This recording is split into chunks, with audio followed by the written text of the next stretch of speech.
what he's achieved. 9 titles for Real Madrid. Well, this is just Real Madrid. 9 Intercontinental Cup titles then for Real Madrid.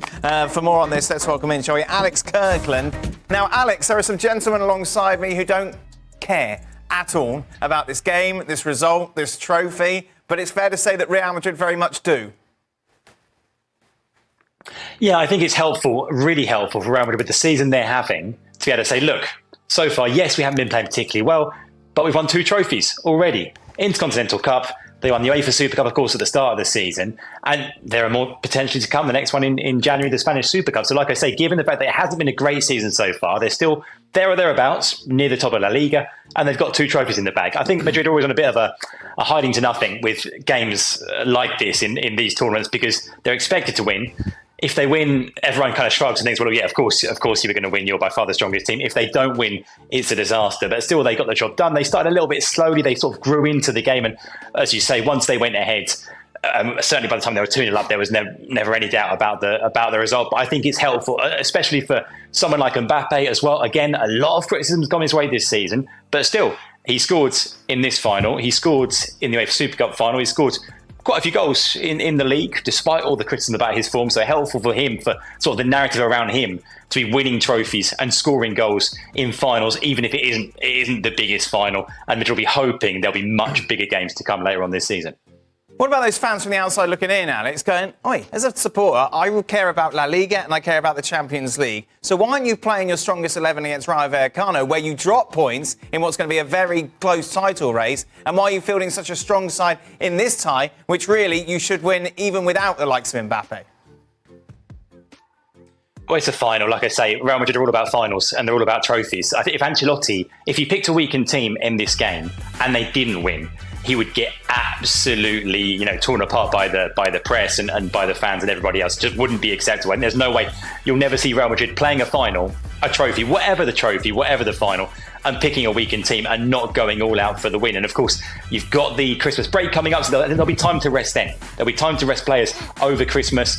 When the Copa del Rey comes around, they can play a B team. But in games like this, a high-profile game, albeit, yes, it's far from the biggest trophy of the season, but it's a trophy, and it's the champions of Europe going up against with the other teams that made it through, particularly in the end from Mexico, but for a trophy. And there's no way that Madrid would ever pick a weakened team for a game like this. And that's why Mbappe played, despite the fact we weren't sure if he would, because he was injured last week. We thought he'd be out for 10 days. He's back in less than that. He's back in a week, started the game, played for an hour. So I think that tells you how seriously they take this competition, this game. Another trophy, as I mentioned, for Carlo Ancelotti. Is it fair to say he's the greatest Real Madrid manager ever, Alex? He's won the most trophies. I mean, Miguel Muñoz was the other one, the one he's just overtaken with this one. He's got 15 now to Muñoz's 14. Muñoz was there for a lot longer. I think it was something like 14 years that Muñoz was there. Ancelotti, of course, 2 spells, 2 years the first time. This time he's been there since 2021. But yeah, he's won the most trophies of any coach. Madrid, I think they're not really a club that traditionally has been associated with kind of coaches. It's been more about the presidents, Santiago Bernabeu, more recently Florentino Perez, and the star players, Alfredo Di Stefano, Cristiano Ronaldo.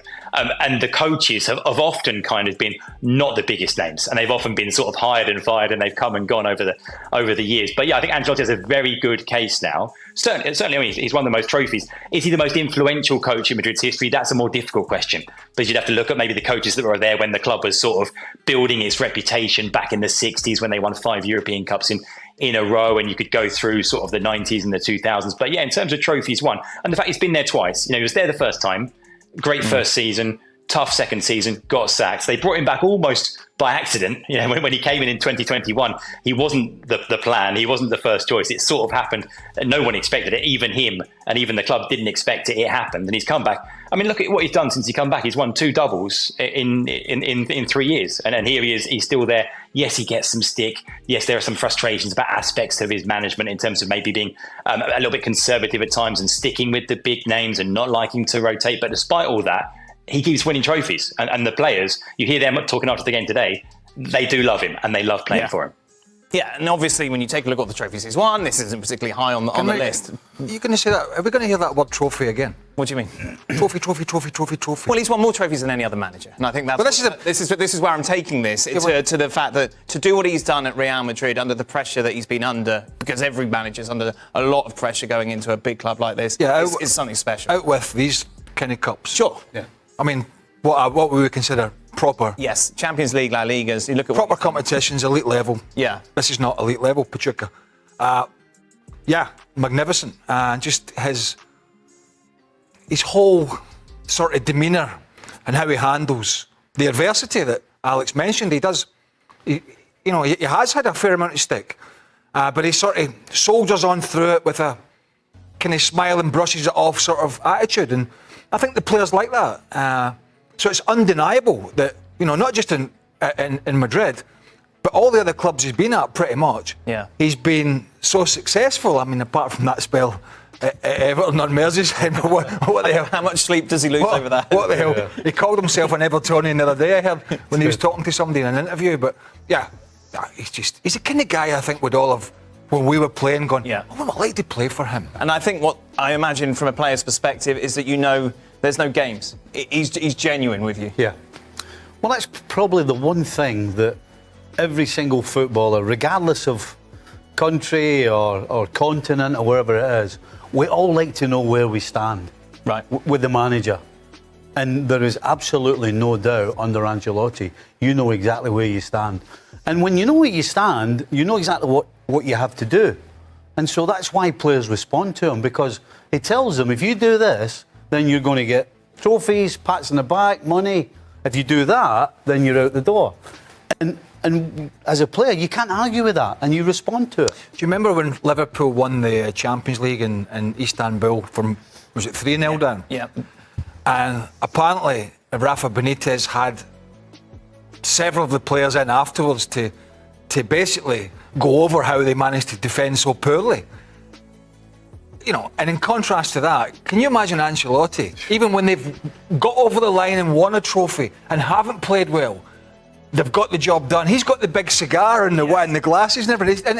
And, players respond to that. I bet. Rather than, that sort of nonsense where you've won the game, you're having a head teacher debrief right after it. Yeah. And that kind of wears on players. Not that Benitez is a bad manager, he's not. He's had a lot of success. But that eventually wears on your players. Whereas Ancelotti, he's timeless, isn't he? Because whether it's a youngster or a more experienced player, he can work with them all. Played one game. Yeah. There you are. Took us a long time to come up with this. Front page says the best. This is what Vinicius Jr. Had to say about picking up the award. Today I write to the child who has seen so many idols lift that trophy. His time has come, or rather my time has come. The time to say, yes, I am the best player in the world and I have fought hard for it. They have tried to invalidate me, to diminish me, but they are not ready. No one is going to tell me who I should fight for, how I should behave. I won for myself, for my family, the people who accompany me every day in my routine, those who admire me, the best player in the world. Why can't players just accept this with the, I don't know, a bit more grace, rather than fixing a bayonet and sort of getting in a battle with? We all know that him and others, particularly in Spain, have had a lot of stuff to deal with, particularly on the racial front, which is, you cannot condone it. It's ridiculous. But it just feels that he's fighting a battle there, rather than just, accepting it. And I don't understand why some of the players feel the need to, that the world's against them, these kind of statements. It's kind of weird. Is this fueled by what happened in the Ballon d'Or, Alex?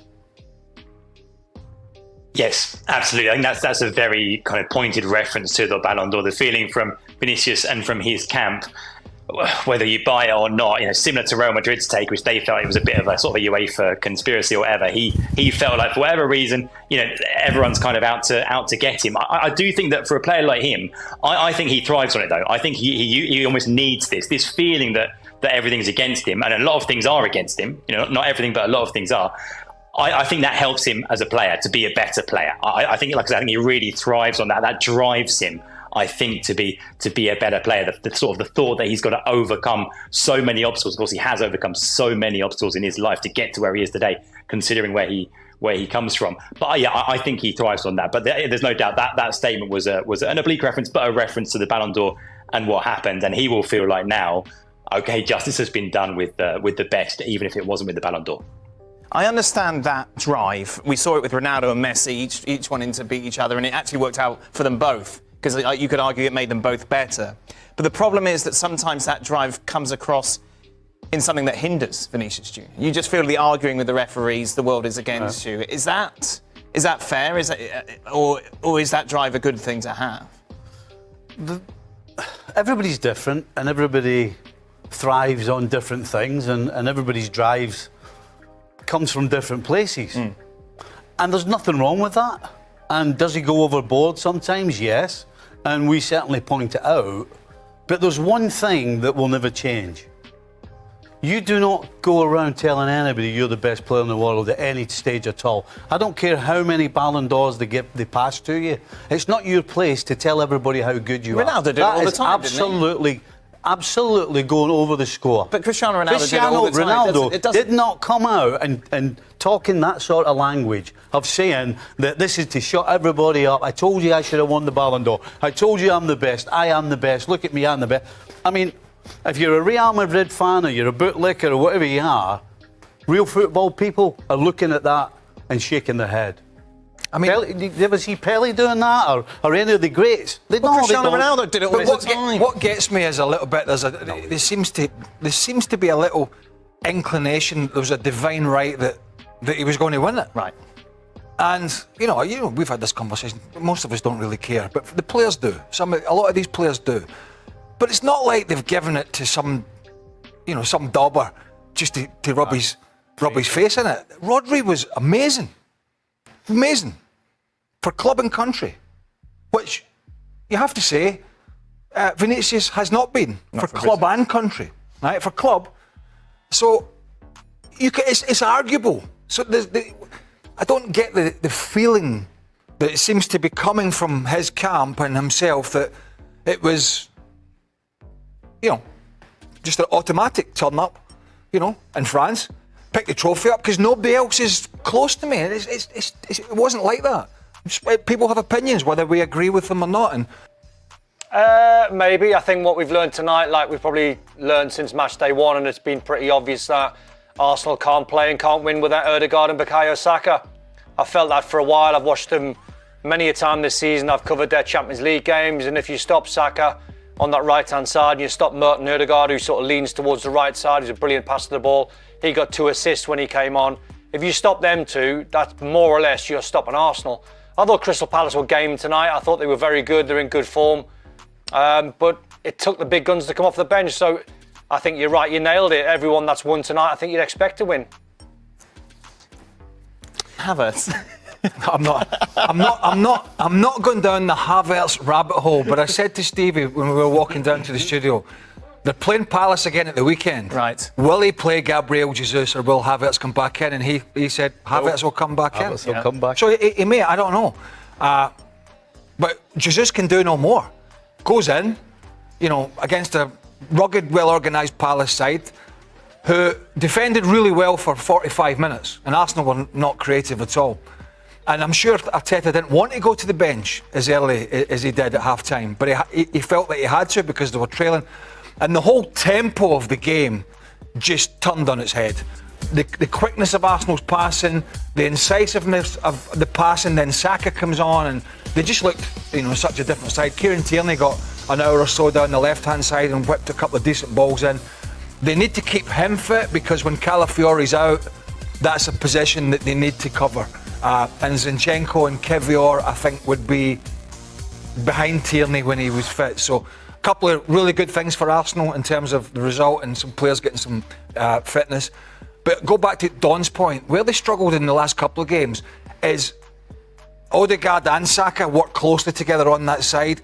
And when you congregate in that area and overload it in a defensive thing, then you have to switch the play.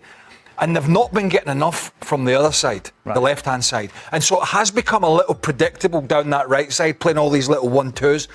And it's something they're going to have to figure out because obviously, you know, who are the teams looking at the most? They're looking at Saka, they're looking at Odegaard if you stop them.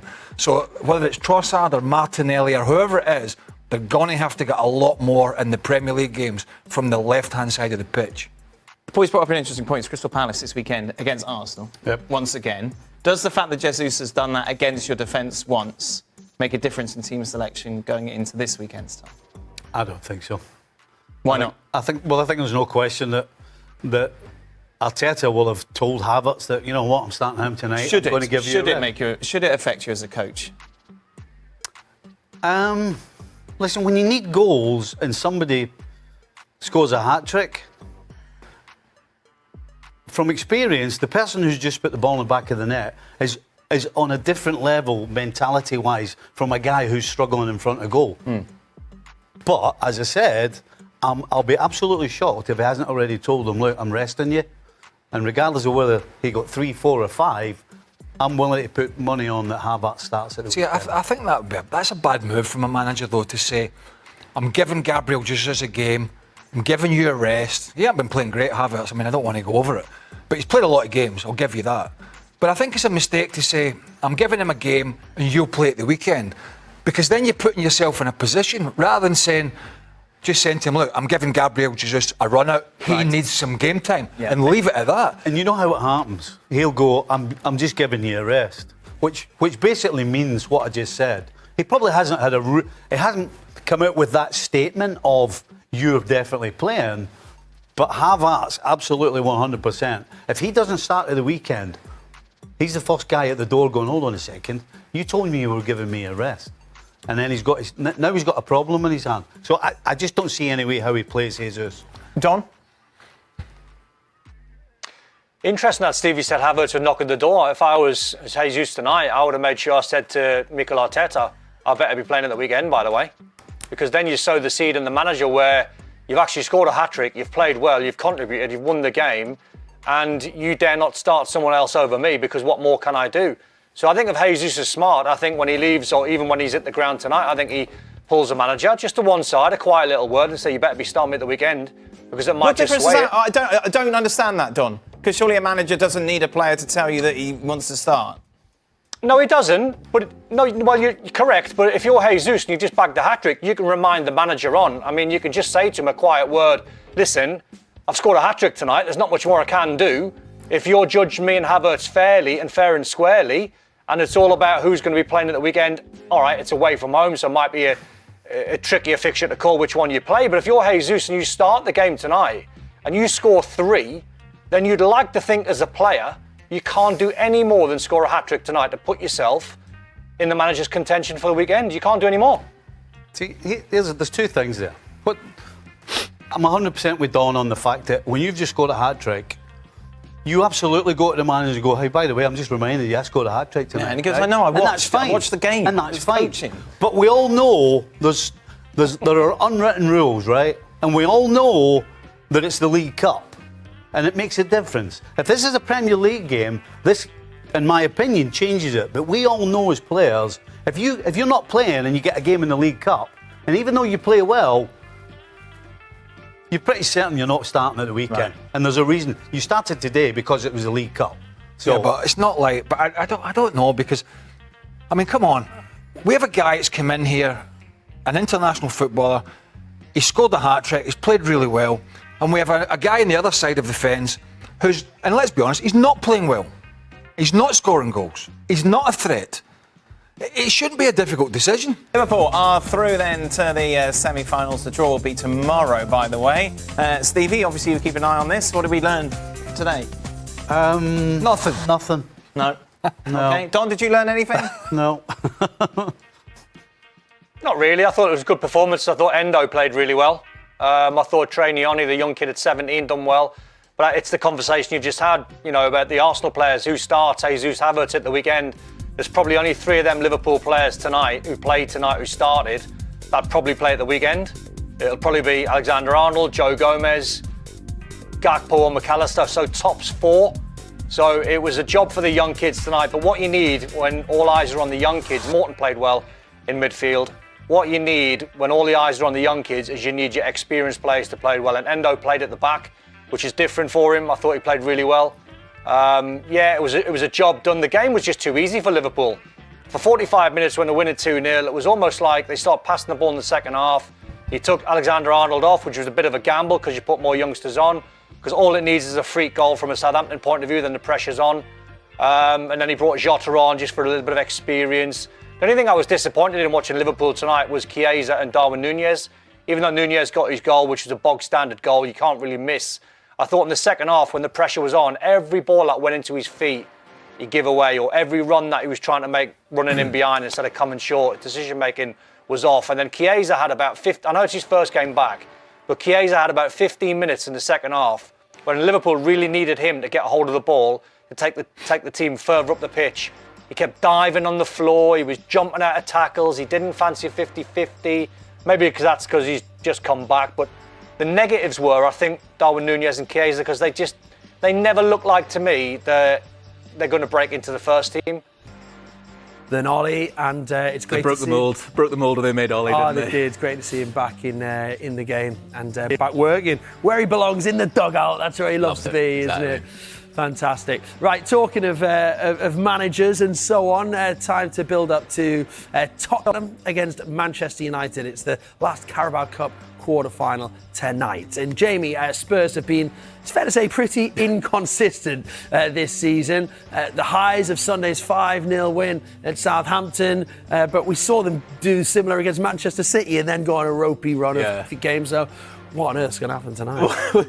What Tottenham are we going to see tonight? There's the impossible question to answer. I think every Spurs fan is thinking the same thing. When they're good, they're very, very good. When they're bad, they're horrid, Tottenham. And earlier this season, obviously, this one down here against Manchester United at Old Trafford, they absolutely dismantled Manchester United. It was 3-0. It could have been 5 or 6-0. They were absolutely excellent that day. United were absolutely woeful. It was obviously the sort of the tail end of the Erik ten Hag era. That game at Old Trafford earlier this calendar year as well, right at the start of January. Really, Spurs should have won that game as well. They were dominant in that game, and they won in one of Ange's very first games in charge in August of 2023. So he's got a very good record against Manchester United. But really that inconsistency is the real thing that is dogging Spurs. At their very best, they can take United apart, they can take Manchester City apart, Aston Villa, all the very, very best sides. But that they can also put in woeful performances against the likes of Bournemouth and Crystal Palace we've seen this season as well. So what Spurs are we going to get tonight? Well, one man who I think really does set the standards at Tottenham has been their player of the season so far. That's Dejan Kulusevski. Demands the very highest standards. He is very unhappy when they don't meet those standards. And ahead of tonight's match, he has been speaking to our man Pat Davison to try and find out why they are so inconsistent. If you look at probably some of the most eye-catching performances over this season, loads of them would be Tottenham performances, but then they're sandwiched in between performances that have not been so good. Yeah. I mean, how frustrating is that for you on the inside? It's sort of frustrating watching as a neutral almost, but yeah, for you guys it must be incredibly so. I think you said it the right way, because okay, if you never touch those highs, then you're like, okay, we're not good enough. But the problem is when you touch those highs and then you go back down, then you can't really understand it, because the football is there, you know. So that's very frustrating, and if it's happened, it's not good enough, you know, for a couple of reasons. And it's up for the whole club, for us players and the manager to find out why. Why can we go up there and then just go down after a couple of days? So this is something we have to work on and improve on, and I really, really hope that it's done, that from now on we have 6 more months and we just go up. Now, Jamie, we know that ending Tottenham's trophy drought is a big task. We've already mentioned this morning, but for anyone just waking up, explain why on earth we're looking at a picture of Ange Postecoglou next to the Prime Minister, Sir Keir Starmer, in front of number 10. What's the difference between these two men? Well, on one hand, this man's a gooner, so there's one big difference. Who's got the tougher job, do you think? Well, I know that Ange Postecoglou certainly has the higher salary. I think there's probably a little bit more pressure on Sir Keir Starmer. Just a bit. Ange, funnily enough, doesn't see it that way, Pete, because Ange's logic is that at least once every 5, at least he has his job for the next 5 years, guaranteed, unless something goes spectacularly wrong. Whereas Ange's job, he says, is under threat every single weekend, and that's how he says that his job is tougher than the Prime Minister's. Oh yeah, oh mate, come on. I mean, how many times that he has an election? I don't know if he is. I have one every weekend, mate. Yeah, that's what I'm saying, mate. We have an election every weekend, and I either get voted in or out. Now, Manchester United's 2 Carabao Cup wins this season have come under a different manager. 7-0 against Barnsley in the third round under Erik ten Hag. He was sacked shortly after that. Ruud van Nistelrooy was then in interim charge for the 5-2 win over Leicester in the fourth round. Since then, Ruben Amorim has taken over as head coach and will lead the team at Tottenham tonight. Only 3 Premier League teams have progressed from 3 rounds in a row in a season under a different manager. They are Sunderland, Southampton and Wolves. If Manchester United are to join that group, then keeping Amorim's starting 11 under wraps before tonight's game would help. United's team for Sunday's Manchester derby win was leaked to the press the night before from someone within the club. However, Amorim says he isn't that concerned by the leaks. Nowadays, all the coaches knows about because I explain a lot of things about the team, the way we play, I want to play, the positioning, etc. But I say that because I understand that the coaches have that information just to see one time Manchester United play. So I'm not really worried about that, and I also cannot control that. So I will do the same things. I prepare the same games. Because for me, it's more important for my players to go to the game with a clear idea how to do it, than try to hide something to protect the leaking of the starting 11.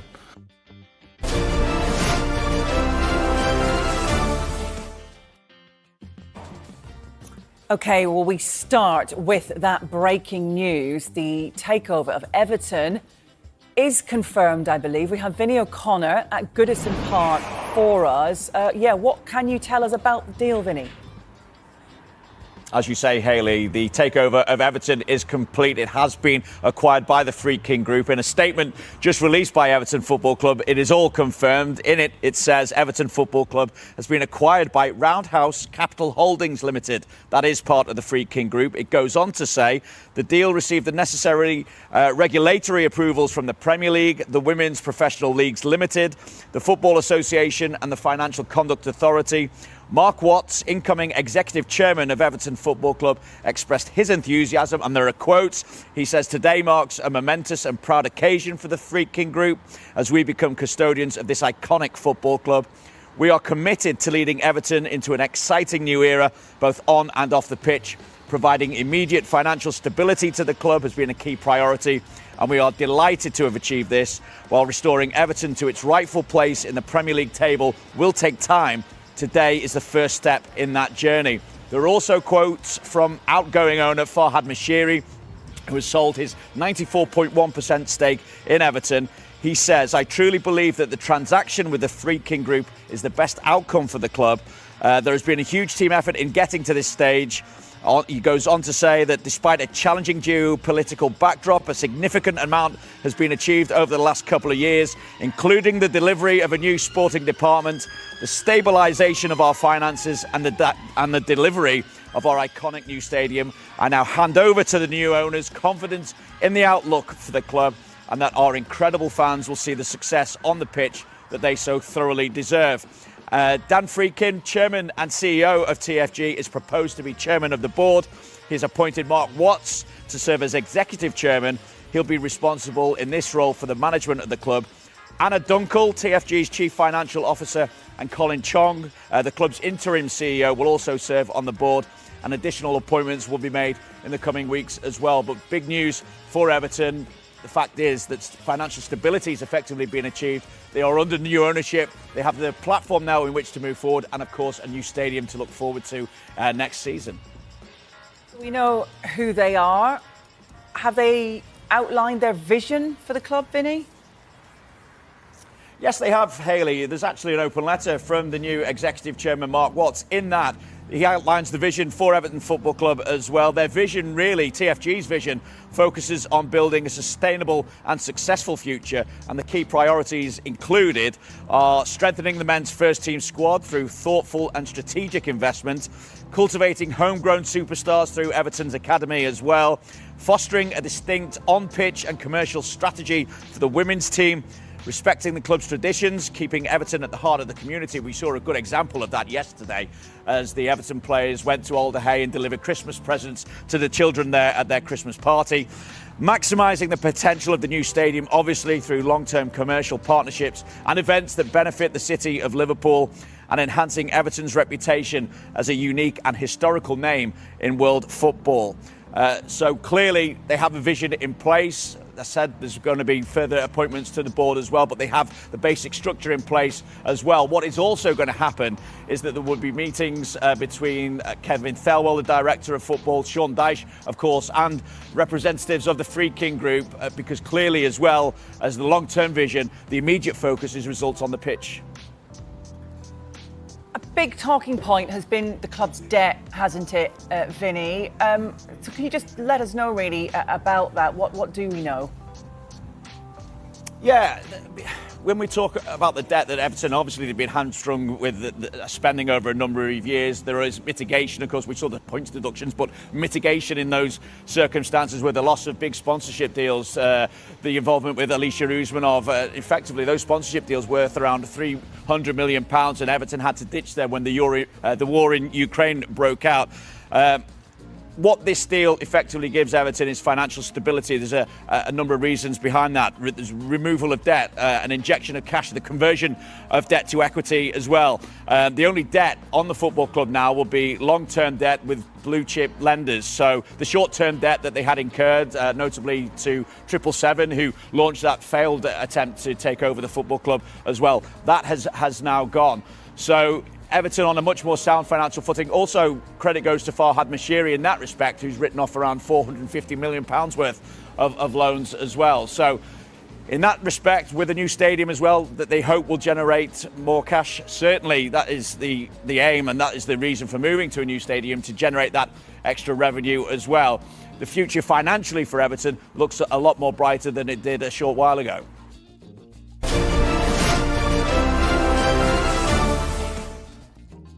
It's exactly what you said whenever we were talking about it. You can get a new challenge by staying, because that's exactly what's happening. This is a new era at Manchester United. The big challenge was to push on from his bumper deal. He just didn't do it. So I think Amorim's just saying the right things. I think they will be looking to move him on. But tomorrow should be, actually, I think it's clearly the best game out of the quarterfinals. Tomorrow, even. And look, Stevie mentioned it. We were talking earlier. Is anybody? I mean, the story was him and Garnacho weren't even at the Etihad at the weekend, but nobody would have batted an eyelid at all had he just been on the bench. Sure. Right? Nobody. It's not like some big superstar has been benched by a new manager. And never saw that coming. So apart from the fact there's obviously some shenanigans behind the scenes more than what we know, because it wasn't. You're not just left out of a whole squad because you're in poor form. You're not. That's not. No, there is more to it. When you're left out of a squad and you're a senior player, there is more to it than that. But I'm sure Spurs United will go in with a good shape again. But I think it's going to be a cracking game tomorrow. Just before we look at it, Don, has Marcus Rashford played his last game for Manchester United? Might not have played his last game, but I definitely think he's done. I think the kid needs to get out of Manchester now. I've been saying that for quite a while. I think he, when you watch him, he doesn't play with a smile on his face. He's just lost that little bit of zip that he once had. Maybe the pressure's too much. Maybe he's been there too long. I think he's been there for about 17 years, 18 years. But I think Amorim there saying, it's a challenge for him to stay and try and prove. I think he's just protecting the asset. I think what he's saying there is he's saying, listen, he's a good lad. He's saying all the right things. He'll play him again before the season's finished, unless unless he sells him in January, which I can't really see. He'll play once or twice, but I honestly think he's done. I think he needs to move on. Let's take a look then. Everyone's predictions, as Craig said, it's a mouth-watering tie. So many different... Oh, my goodness. Sorry, Tottenham. Just... That's it. Off the back of Man United's You're done. historic win at the Oh, wow. That is a kiss of death. Don, why Spurs? Oh, imagine the Man United haters on here, or the Man United fans that think we hate Man United and no one's picked the Man United. I just think Spurs are so unpredictable, but I fancy them when they play at home because they're just chaotic. And the last sort of style I think Amorim wants to play and come up against is a chaotic Spurs side where he can't really get a read on the game. It's not like he's playing Man City where he knows possession-wise City are going to have the ball. It can play counter-attacking football. It's a little bit easier to set up defensively. I think when you try and listen, you've got an idea what Spurs are going to do for obvious reasons, where the fullbacks will be inverted. So your tactics are try and hit them in behind as quick as possible. But, you know, they play such a chaotic style that the fullbacks are inverted in midfield, but they end up as sort of false nines and all over the place. And even when they're 2-0 up against Chelsea, everything about me watching that game is saying, why are you in a hurry? I mean, the only time you're ever in a hurry as a football player is when you're losing the game. Tottenham are in a hurry all of the time. Even when they're winning 2-0 and Chelsea get it back to 2-1, they're still in a hurry. They can't manage a game. But I think they've got too much for Man United. They've got too much legs for them, and I think they'll outscore them. It'll be fun, won't it? Yeah, absolutely. Yeah.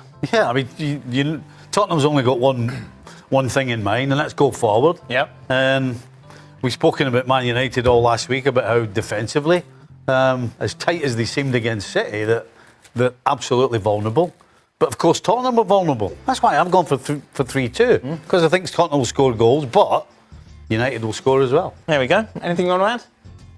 Just because they're at home and off the back of the 5 goals in the first half, I mean, you could easily pitch for a United win as well. Well, you could, because that's the way Tottenham are, but I don't know. The Postecoglou said he always wins a trophy in his second season. Yeah, I'm sure he doesn't regret bringing that up.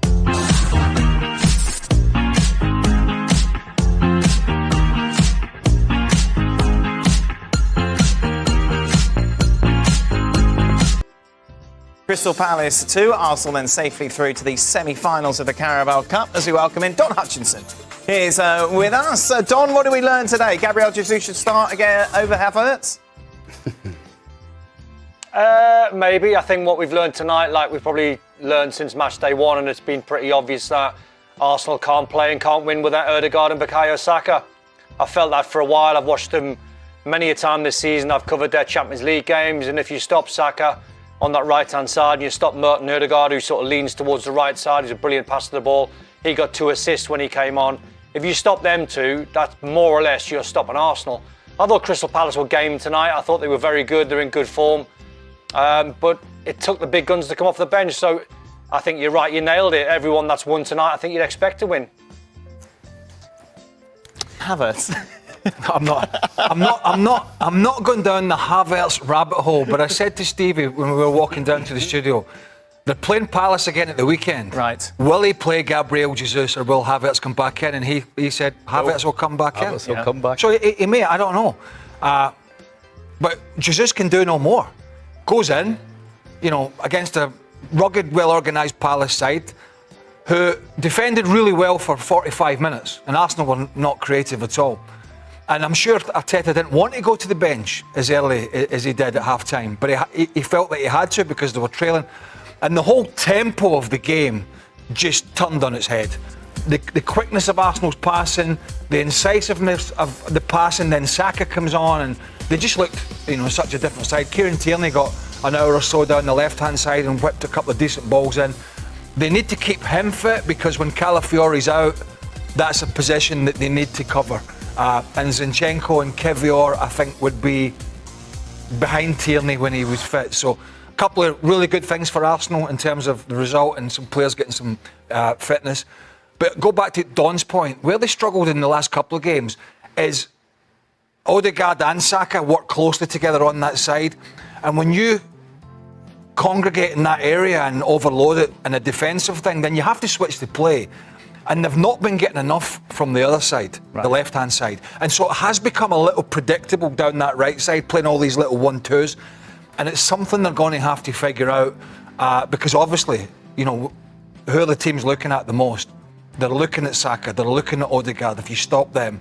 So whether it's Trossard or Martinelli or whoever it is, they're going to have to get a lot more in the Premier League games from the left-hand side of the pitch. The boys brought up an interesting point. It's Crystal Palace this weekend against Arsenal, once again. Does the fact that Jesus has done that against your defence once make a difference in team selection going into this weekend's time? I don't think so. Why not? I think there's no question that Arteta will have told Havertz that, you know what, I'm starting him tonight. Should I'm going to give you a rest. Should it affect you as a coach? Listen, when you need goals and somebody scores a hat-trick, from experience, the person who's just put the ball in the back of the net is on a different level mentality-wise from a guy who's struggling in front of goal. But, as I said, I'll be absolutely shocked if he hasn't already told him, look, I'm resting you. And regardless of whether he got 3, 4 or 5, I'm willing to put money on that Havertz starts at the weekend. I think that's a bad move from a manager, though, to say, I'm giving Gabriel Jesus a game, I'm giving you a rest. He hasn't been playing great, Havertz. I mean, I don't want to go over it. But he's played a lot of games, I'll give you that. But I think it's a mistake to say, I'm giving him a game and you'll play at the weekend. Because then you're putting yourself in a position, rather than saying to him, look, I'm giving Gabriel Jesus a run out. He needs some game time, and leave it at that. And you know how it happens. He'll go, I'm just giving you a rest, which basically means what I just said. He probably hasn't had he hasn't come out with that statement of you're definitely playing, but Havertz absolutely 100%. If he doesn't start at the weekend, he's the first guy at the door going, hold on a second, you told me you were giving me a rest. And then he's got a problem in his hand. So I just don't see any way how he plays Jesus. Don?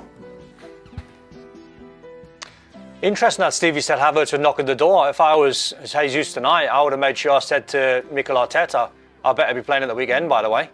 Because then you sow the seed in the manager where you've actually scored a hat-trick, you've played well, you've contributed, you've won the game, and you dare not start someone else over me because what more can I do?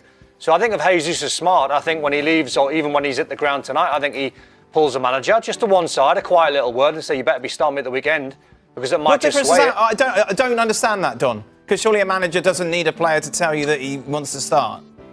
No, he doesn't. Well, you're correct. But if you're Jesus and you just bagged the hat-trick, you can remind the manager on. I mean, you can just say to him a quiet word, listen, I've scored a hat-trick tonight. There's not much more I can do.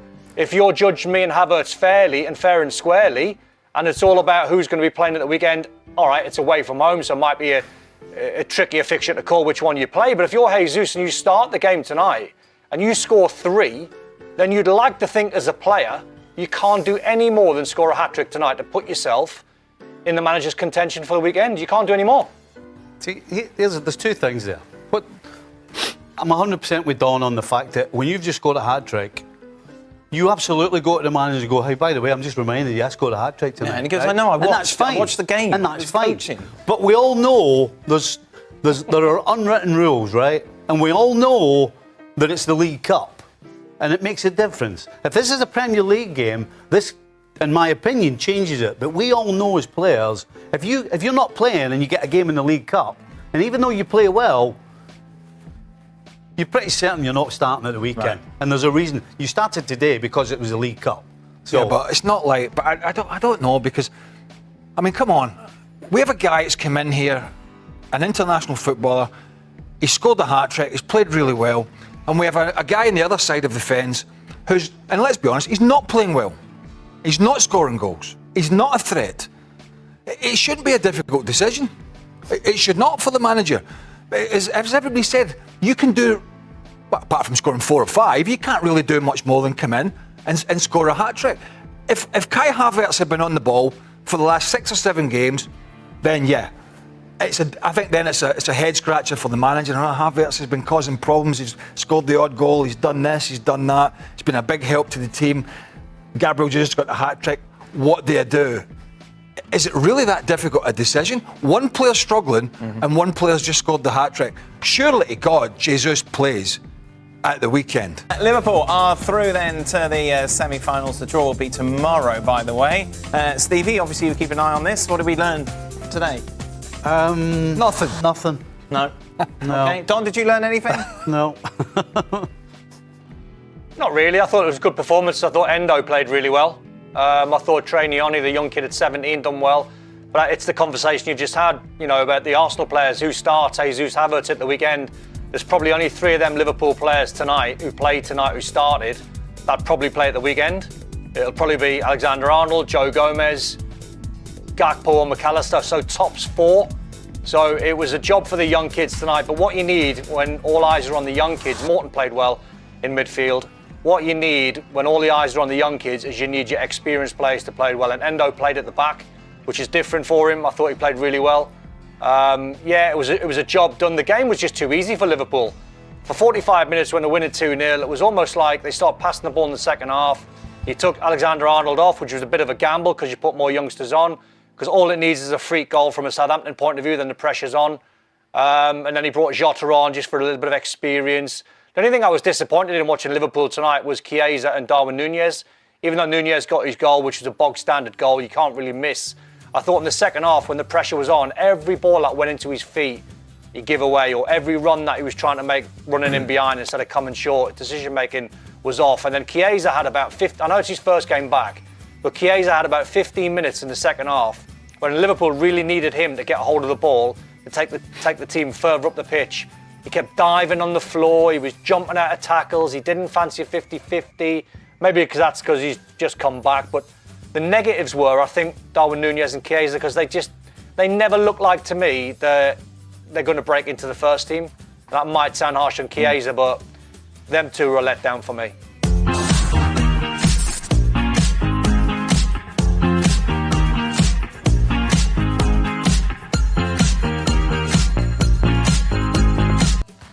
It was a comfortable win in the end, wasn't it? Once Mbappe got that goal, you felt there was only going to be one winner in that tie. Carlo Ancelotti's resume is quite something when you take a look what he's achieved. 9 titles for Real Madrid. Well, this is just Real Madrid. 9 Intercontinental Cup titles then for Real Madrid.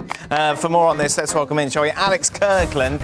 Now, Alex, there are some gentlemen alongside me who don't care at all about this game, this result, this trophy, but it's fair to say that Real Madrid very much do. Yeah, I think it's helpful, really helpful for Real Madrid with the season they're having to be able to say, look, so far, yes, we haven't been playing particularly well, but we've won 2 trophies already. Intercontinental Cup, they won the UEFA Super Cup, of course, at the start of the season, and there are more potentially to come. The next one in January, the Spanish Super Cup. So like I say, given the fact that it hasn't been a great season so far, they're still there or thereabouts, near the top of La Liga, and they've got 2 trophies in the bag. I think Madrid are always on a bit of a hiding to nothing with games like this in these tournaments because they're expected to win. If they win, everyone kind of shrugs and thinks, well, yeah, of course you were going to win. You're by far the strongest team. If they don't win, it's a disaster. But still, they got the job done. They started a little bit slowly. They sort of grew into the game. And as you say, once they went ahead, certainly by the time they were 2-0 up, there was never any doubt about the result. But I think it's helpful, especially for someone like Mbappe as well. Again, a lot of criticism's gone his way this season. But still, he scored in this final. He scored in the UEFA Super Cup final. He scored quite a few goals in the league, despite all the criticism about his form. So helpful for him, for sort of the narrative around him, to be winning trophies and scoring goals in finals, even if it isn't the biggest final. And Madrid will be hoping there'll be much bigger games to come later on this season. What about those fans from the outside looking in, Alex, going, oi, as a supporter, I will care about La Liga and I care about the Champions League. So why aren't you playing your strongest 11 against Rayo Vallecano, where you drop points in what's going to be a very close title race? And why are you fielding such a strong side in this tie, which really you should win even without the likes of Mbappe? Well, it's a final. Like I say, Real Madrid are all about finals and they're all about trophies. I think if he picked a weakened team in this game and they didn't win, he would get absolutely, torn apart by the press and by the fans and everybody else. It just wouldn't be acceptable. And there's no way you'll never see Real Madrid playing a final, a trophy, whatever the final, and picking a weakened team and not going all out for the win. And of course, you've got the Christmas break coming up, so there'll be time to rest then. There'll be time to rest players over Christmas. When the Copa del Rey comes around, they can play a B team. But in games like this, a high-profile game, albeit, yes, it's far from the biggest trophy of the season, but it's a trophy, and it's the champions of Europe going up against with the other teams that made it through, particularly in the end from Mexico, but for a trophy. And there's no way that Madrid would ever pick a weakened team for a game like this. And that's why Mbappe played, despite the fact we weren't sure if he would, because he was injured last week. We thought he'd be out for 10 days. He's back in less than that. He's back in a week, started the game, played for an hour. So I think that tells you how seriously they take this competition, this game. Another trophy, as I mentioned, for Carlo Ancelotti. Is it fair to say he's the greatest Real Madrid manager ever, Alex? He's won the most trophies. I mean, Miguel Munoz was the other one, the one he's just overtaken with this one. He's got 15 now to Munoz's 40. Munoz was there for a lot longer. I think it was something like 14 years that Munoz was there. Ancelotti, of course, 2 spells, 2 years the first time. This time he's been there since 2021. But yeah, he's won the most trophies of any coach. Madrid, I think they're not really a club that traditionally has been associated with kind of coaches. It's been more about the presidents, Santiago Bernabeu, more recently Florentino Perez, and the star players, Alfredo Di Stefano, Cristiano Ronaldo. And the coaches have often kind of been not the biggest names, and they've often been sort of hired and fired, and they've come and gone over the years. But yeah, I think Ancelotti has a very good case now. Certainly, I mean, he's won the most trophies. Is he the most influential coach in Madrid's history? That's a more difficult question, because you'd have to look at maybe the coaches that were there when the club was sort of building its reputation back in the 60s, when they won 5 European Cups in a row, and you could go through sort of the 90s and the 2000s. But yeah, in terms of trophies won, and the fact he's been there twice. You know, he was there the first time. Great first season, tough second season, got sacked. They brought him back almost by accident. You know, when he came in 2021, he wasn't the plan. He wasn't the first choice. It sort of happened. No one expected it. Even him and even the club didn't expect it. It happened, and he's come back. I mean, look at what he's done since he come back. He's won 2 doubles in 3 years, and here he is. He's still there. Yes, he gets some stick. Yes, there are some frustrations about aspects of his management in terms of maybe being a little bit conservative at times and sticking with the big names and not liking to rotate. But despite all that, he keeps winning trophies, and the players, you hear them talking after the game today, they do love him and they love playing for him. Yeah, and obviously when you take a look at the trophies he's won, this isn't particularly high on the list. You're going to say that? Are we going to hear that word trophy again? What do you mean? Trophy. Well, he's won more trophies than any other manager, and I think that's. But this is where I'm taking this to the fact that to do what he's done at Real Madrid under the pressure that he's been under, because every manager's under a lot of pressure going into a big club like this, is something special. Out with these kind of cups. Sure. Yeah. I mean, what we would consider proper. Yes, Champions League, La Ligas. You look at proper competitions, elite level. Yeah. This is not elite level, Pachuca. Yeah, magnificent. Just his whole sort of demeanour and how he handles the adversity that Alex mentioned. He does, he has had a fair amount of stick, but he sort of soldiers on through it with a kind of smile and brushes it off sort of attitude. And I think the players like that. So it's undeniable that, not just in Madrid, but all the other clubs he's been at pretty much. Yeah. He's been so successful. I mean, apart from that spell at Everton on Merseyside, what the hell? How much sleep does he lose over that? What the hell? He called himself an Evertonian the other day, I heard, when he was talking to somebody in an interview. But yeah, he's the kind of guy I think would all have, when we were playing, gone, I would like to play for him. And I think what I imagine from a player's perspective is that there's no games. He's genuine with you. Yeah. Well, that's probably the one thing that every single footballer, regardless of country or continent or wherever it is, we all like to know where we stand with the manager. And there is absolutely no doubt under Ancelotti, you know exactly where you stand. And when you know where you stand, you know exactly what you have to do. And so that's why players respond to him, because he tells them, if you do this, then you're going to get trophies, pats on the back, money. If you do that, then you're out the door.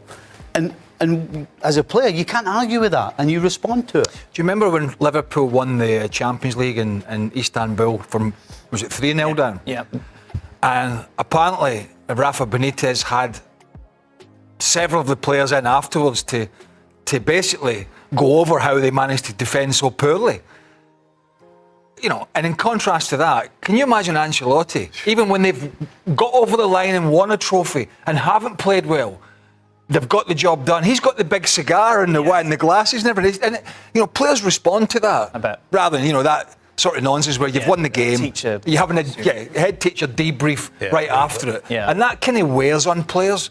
Not that Benitez is a bad manager, he's not. He's had a lot of success. But that eventually wears on your players. Whereas Ancelotti, I mean, he's timeless, isn't he? Because whether it's a youngster or a more experienced player, he can work with them all.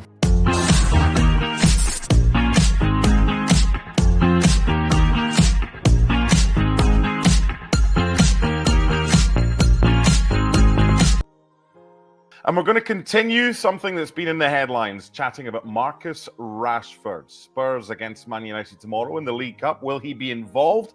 We'll talk about that and plenty other things to get to as well. Specifically, the chunk of this show will be about Manchester United and Marcus Rashford. I want to start with Rob. How did we get to this situation with the interview that Marcus Rashford gave to Henry Winter over the past couple of days, saying that probably time for him to move on? Why do you think it's come to this, Rob? Well, there's been a sort of a steady breakdown between Man United and Marcus Rashford for a while now. There was hope that when he signed his new contract in 2023 that would kind of signal the start of him maybe kicking on and realising that undoubted potential, but for whatever reason, and there are a lot of different reasons that hasn't really happened. There's been frustration among lots of the fans about some of his performances, some of his body language. Obviously, you have a situation at the weekend where Ruben Amorim drops him from the squad for what is a massive game at Man City, really making a statement to Marcus himself and also to the rest of the players that, if you don't train in the right way, you don't impress me in training, you're just not going to play. And then 2 days later, you get Marcus Rashford doing what looks to be a relatively impromptu interview where he says for the first time, really, that he thinks it's maybe time for him to leave Man United, a club that he's had an association with for the last 20 years. People have suggested for a while now that he looks like a player who needs a fresh start. And that really is Marcus confirming that he thinks that he's better off now elsewhere and away from Man United. Stevie, as a former player, do you look at Marcus Rashford in a game these days and think he's giving everything for the cause? I think there's been occasions when you could point the finger and say that he maybe isn't quite as invested as he should be. At the same time,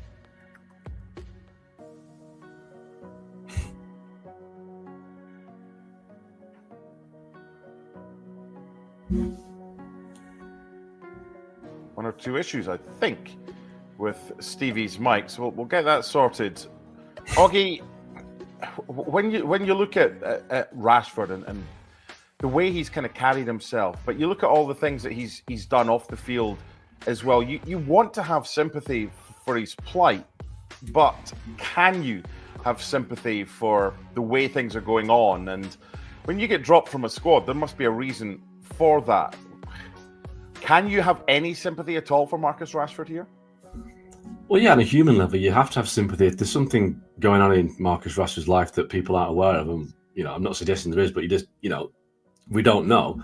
You have to have sympathy for the fact that he's a guy that is doing what most people would love to do. He's on a fortune doing it, and he's not happy. So, if that's the case, then yeah, of course you have some sort of sympathy as a human being. But from a football perspective, it's different. I think from a football perspective, he's in danger of kind of throwing it all away. He's only 27, should be in the peak of his career. Well, if you look at his statistics in the last 4 seasons, apart from that spike after the World Cup in Qatar when he ended the season with 30 goals, he's not been in double figures. His career has really plateaued, and as it goes on, increasingly, it looks like he's not enjoying himself. He's not putting the work in. The amount of times we've seen Marcus Rashford in a game where he's supposed to be pressing the defender, he's not even jogging. He's kind of walking and just, if he had pockets in his shorts, he'd have his hands in his pockets. That's how kind of lame he's looked at times. But it's down to him, really. We can make all the excuses in the world. We can say that there's been a lot of upheaval at Man United. This is his 6th manager now, I think, Ruben Amorim, since he got into the first team.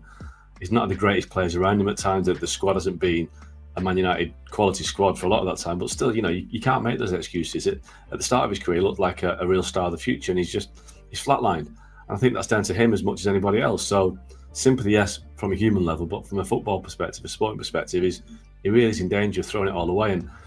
And by saying he wants a new challenge, he probably has to be careful what he wishes for, because there's not a lot of interest out there for Marcus Rashford right now. There's only a certain number of clubs that could afford him and might be interested in signing him. We'll get to that shortly. Stevie's back. He's taken the gremlins outside and giving them a seeing to. Hopefully everything is fine now. We were just talking, Stevie, about having sympathy for Marcus Rashford on a personal level, but maybe not necessarily as a footballer. Hopefully you'll be able to kind of elaborate on what you said before, the technical issues about him sometimes trying and sometimes appearing not to be giving 100%.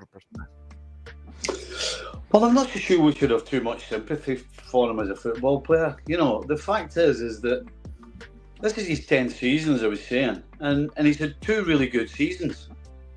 2. You know, we're not talking here about George Best or Bobby Charlton or somebody like that. So the fact is that Marcus Rashford's a lucky boy. You know, I think part of the mystique about Rashford is Manchester United have struggled for so long that it's kind of hinged on how he's performed in terms of goal scoring. And so I think the fact that he's getting so much attention is all about how poor United have been and not so how brilliant he's been. As I said, this is his 10th season. Think about it. This is his 10th season and he's had 2 really good seasons. The rest have been average or below par. So I'm not sure sympathy is the right word for Marcus Rashford. He's sitting on a contract right now where he might want to go, but nobody's going to take him, is all he said. And why would you take him? Why would you take somebody at that sort of money? And I don't believe that he's going to take a pay cut. So he's going to be at United for a lot longer than he hopes for. You know, turning around and saying, "Oh, I think I need a new challenge." I'll tell you what, I need a new challenge as well. Think Sky Sports are covered for me? I don't think so. Couldn't afford you. No chance. when you look at when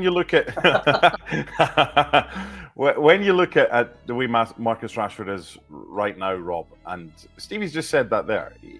Who's going to take him right now with the form that he's been in? Are you taking a leap of faith for any club that wants to get him and add him to the squad, that you'll be getting the good Marcus Rashford and not the Marcus Rashford that's led to where we are right now? Well, and that's exactly right. You know, Oggy and Stevie there have spoken about Marcus's contract, and you know, on more than 350 grand a week for the next 3.5 years is one thing. That's a major stumbling block for any club looking to sign him. The other problem is that just on a sporting level or a football level, is he really worth the punt? Well, there's not really been, as Stevie has pointed out, there's not really been enough evidence over the last 10 years to suggest that major clubs should be looking at him anyway, even if his wages and a potential transfer fee weren't a problem. So there are 2 issues there. It's all well and good Marcus saying, well, I want a new challenge. I would venture that the timing of this isn't particularly great given we're halfway through a season anyway. But anyway, aside from that, who's going to take him? You've probably got a handful of clubs in the world who could even begin to afford him. PSG are one of those who have said privately that they aren't particularly interested. Real Madrid are another. Well, they've got some of the best attacking players in the world. No one at Real Madrid is looking at Marcus Rashford and saying, "Oh, this is the guy that we need to play next to Vinicius Junior and Kylian Mbappe." Well, where else do you go? You begin to start looking at Premier League options. Well, again, he hasn't really done it enough consistently over the years in the Premier League to warrant the likes of Man City or Arsenal or Liverpool even looking at him, because they all have better players. So it's one thing Marcus saying, "Oh, I want a new challenge," and expecting to click his fingers and just a club materialise out of nothing. Stevie's exactly right. He may find that there is no market for him, and he was told that in the summer. United were more than willing to listen to offers for him in the summer, and he was told though that there was a very, very small market for you, and nothing ever materialised. United didn't even get one phone call in the summer, and I imagine there are United bosses sat there listening or reading that interview, thinking, "Well, this is the same again. We're not going to get phone calls in January. We're not going to get phone calls at the end of next season because your wages are a massive problem, and also your form is a problem." Oggy, one of the teams that Rob's just mentioned, and he's right, there aren't many that could afford him, is Manchester City. Now, I read an article, Martin Samuel in the Times this morning, and it was a hypothetical article. 14 players have swapped Manchester United for City or vice versa since the Second World War, the last of which was Carlos Tevez in 2009. Is it total pie in the sky? Because Pep's said in the past that he admires Marcus Rashford, but that was probably when he had one of his good 2 seasons that Stevie mentioned. So is this even something that we should visit? Is it a complete non-starter?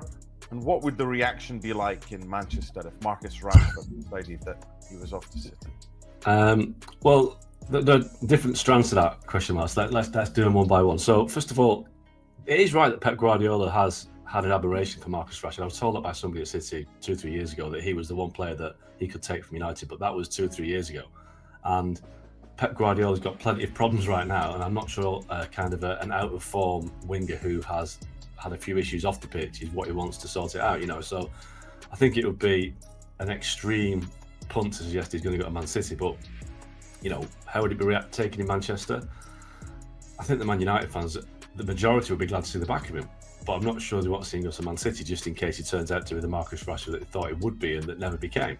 So City fans, I guess, would take it as, you know, Marcus Rashford in a Man City shirt. He's always said he's a Man United fan. I just don't see how it works. I just don't see how, in any shape or form, that Marcus Rashford to Man City. Look, City could afford the wages, but why would they pay him? Why would they make him one of their best paid players when he's not really earned it? So, yes, Pep Guardiola likes him as a player. He's got pace. He can score a goal. Not as many as people think, but no.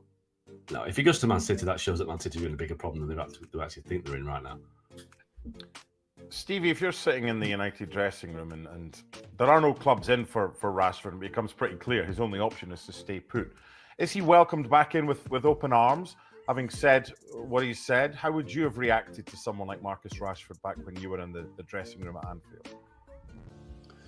Well, I think this hinges on, you know, we've been talking about, was he given enough? Was he given 100%? You know, it's difficult from the outside looking in. You're kind of guessing, but the guys in the dressing room, they know exactly whether he's given 100% or not. And if he's not been given 100%, they'll be absolutely delighted that he wants to go, because there will be the majority of players in that dressing room that don't want to be in a Man United team that are looked upon as failures right now. They want to succeed. They want to do well. They want to win games, and they know that they need everybody. And if you've got a guy who may or may not be standing next to you on the field, and you can't rely on him or trust him, I don't think there's one of those players in the United dressing room that will bat an eyelid if Marcus Rashford goes out the door. But as I said, the key is if he's, you know, they will know better than we will. We can look at it and say he's been walking and all of those things that we have said. But as I said, the guys in the dressing room will 100% know whether he's giving it all or not. And as I said, if I'm one of those players and I think somebody next to me is not doing it, not giving it, and he comes out and makes a statement like that, I'll be more than glad to see him walk out the door. Absolutely no danger. Rob, we talk a lot about players having a lot of power in football, but when a player has signed a contract with a football club, with a company, until 2028, it's the club that's got all the power. So regardless, if there is interest in him, do you think their last resort would be to sell him to a Premier League club, a rival? Would they want to see him go abroad? Of course they would. But if it's only an option to move to the Premier League, whether it's City, Chelsea, Newcastle, whoever, is that something they might say, you know what, we'll just keep what we have rather than strengthening a rival? Well, I think that probably depends on what Rashford's attitude is. Because you're right, you know, United are probably looking at this and thinking, well, where would we, if he has to go, where do we want him to go? Well, we want him to go abroad. We want a club to take all of his wages, but wave goodbye, shake hands and say, thanks very much, see you later. But if that's not an option, then you start having to look at where else he might go. Well, clearly they don't want him to go to a Premier League rival, because as Marcus just said, you don't want a situation where Marcus Rashford suddenly becomes a player we all thought he would be at Arsenal, Liverpool or Man City, because that would be incredibly embarrassing. It depends really on Rashford's attitude. If he is happy to, you know, have a conversation with Amrim and, you know, Jason Wilcox and Omar Barada at United and say, I really want to get, if there's nowhere for me to go, I'm happy to get my head down and work really hard and try and get himself back in the team, that's fine. But if he's going to be a problem in the dressing room or on the training pitch, then that forces Man United's hand. And we saw that with Jadon Sancho. You know, I'm sure that United did not want Jadon Sancho playing for Chelsea, but they were forced into that situation because they had no other option. They couldn't, or they decided they just couldn't have Sancho around the training ground anymore. And they had to swallow something that they probably didn't want to do. Well, a fully focused, fully fit, fiery Marcus Rashford is an asset to Man United, but he has to be focused and he has to be training properly. the issue is it's all down to Marcus. You talk about the club having the power because he's on such a long contract. The way this goes from now is all down to Marcus Rashford. Augie, we had the situation with Jadon Sancho, and him and Erik ten Hag had a falling out, and it was never going to work. Could we have a similar situation, not so much a falling out, whereby we have spent exactly 15 minutes talking about a player who wasn't even in the Manchester United squad for the derby at the weekend because he was omitted by Ruben Amorim. So would it be in United's best interest, if they don't get someone to buy him, to send him out on loan till the end of the season, potentially with a view to a purchase? Because right now, he seems to be making a lot of noise following this interview, and it's probably noise that Ruben Amorim could do without. Yeah, I think Ruben Amorim's smarter than Erik ten Hag. I think Erik ten Hag kind of clumsily handled the Sancho situation, and it ended up being a bad situation for him, for United, and Sancho in the end. So I think Amorim is cleverer than that. I think Amorim's comments today actually showed that he's in control of the situation, because rather than saying that he was really disappointed in Marcus Rashford and he's angry with him, he said, "Oh no, he's still got a future here. His big challenge can be at this club." So he's playing the game in a very astute manner, Ruben Amorim. So I think he's keeping the control on his side and the club side. Now, would a loan work for United? Possibly. I think, I wrote a piece this week about his possible options, and the Bundesliga could be an option in the sense that, Jadon Sancho revived his career at Borussia Dortmund last year, but you're really only looking at Borussia Dortmund and Bayern Munich, who could actually, one, pay the wages, and two, attract a player, even of Marcus Rashford's lack of form, of his standing right now. I don't really see Bayern Munich taking him, unless United think that they could take Leroy Sané, Alphonso Davies, or Joshua Kimmich, who are all out of contract next summer, as part of a deal. But we're getting kind of sidetracked there. But I do think that you can't forget that there's always a way back. I've seen this situation before. Wayne Rooney twice looked like he was out of the door at Man United. He fell out with Alex Ferguson twice. They turned that around, and famously, Rooney put a statement out on the day of a game once, said he wanted to leave. So Marcus Rashford's kind of following the Wayne Rooney path, and Carlos Tevez at Man City, he looked like he was never going to play for them again after falling at Roberto Mancini, but he came back and helped them win the title. So there's always a way back, and I think Rashford, to be fair, the best option to him right now is to stay at Man United. It's not to leave. The best option is to stay there, get his head down, because if it turns out to be stay at Man United or go to Saudi Arabia, then if he thinks Saudi Arabia is a better option than playing for Man United, then he might as well go to Saudi Arabia now. I think the Rooney one is probably not the best example, because you're dealing with a different animal. Yeah. I was talking about the dressing room, what they think about Rashford. Now, whether Rooney fell out with Fergie or not, the only thing the dressing room knows is that Wayne Rooney's coming in every day and going to work as hard as anybody else in that dressing room, regardless of whether he's arguing with Fergie, regardless of whether he's saying he wants to go away. I mean, there wasn't a blip in Rooney's performances after he said he wanted to go away. There wasn't a blip in his training. So I think unfortunately for Rashford, we're talking about a different animal here. I don't know whether you saw the show last night. I thought Frank Leboeuf absolutely nailed it.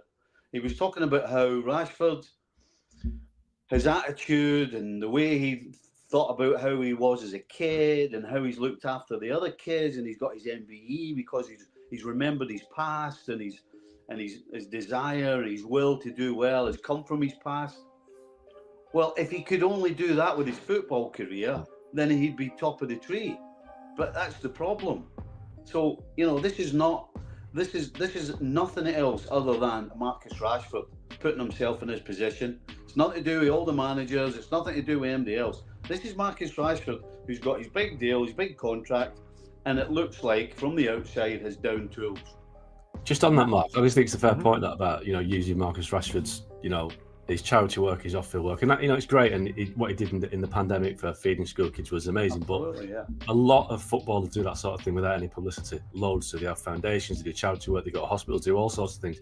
And 9 times out of 10, there's no publicity for that. So I don't think we should put Marcus Rashford on a pedestal that he's the only footballer that does that. He's not. He's just one of many.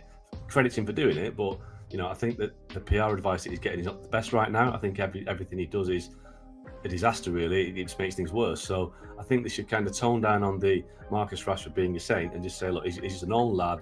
He's a footballer that's lost his way a little bit, and let's just try and get him back on track the best way possible, rather than paint him out something that he's not. Stevie, if you were in charge at United, which obviously is never going to happen, but you had to deal with a situation like this, would your way of dealing with it be similar to Ruben Amorim? Or what would you do differently if you have a player maybe you've had in the past? Maybe you've seen that when you've been in the change room at Liverpool, someone who was maybe on their way out and then came back in. How would you deal with it?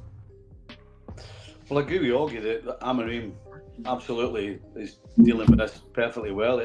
He absolutely looks as though he's in control of the situation. However, when you have a problem in the dressing room, it affects everybody.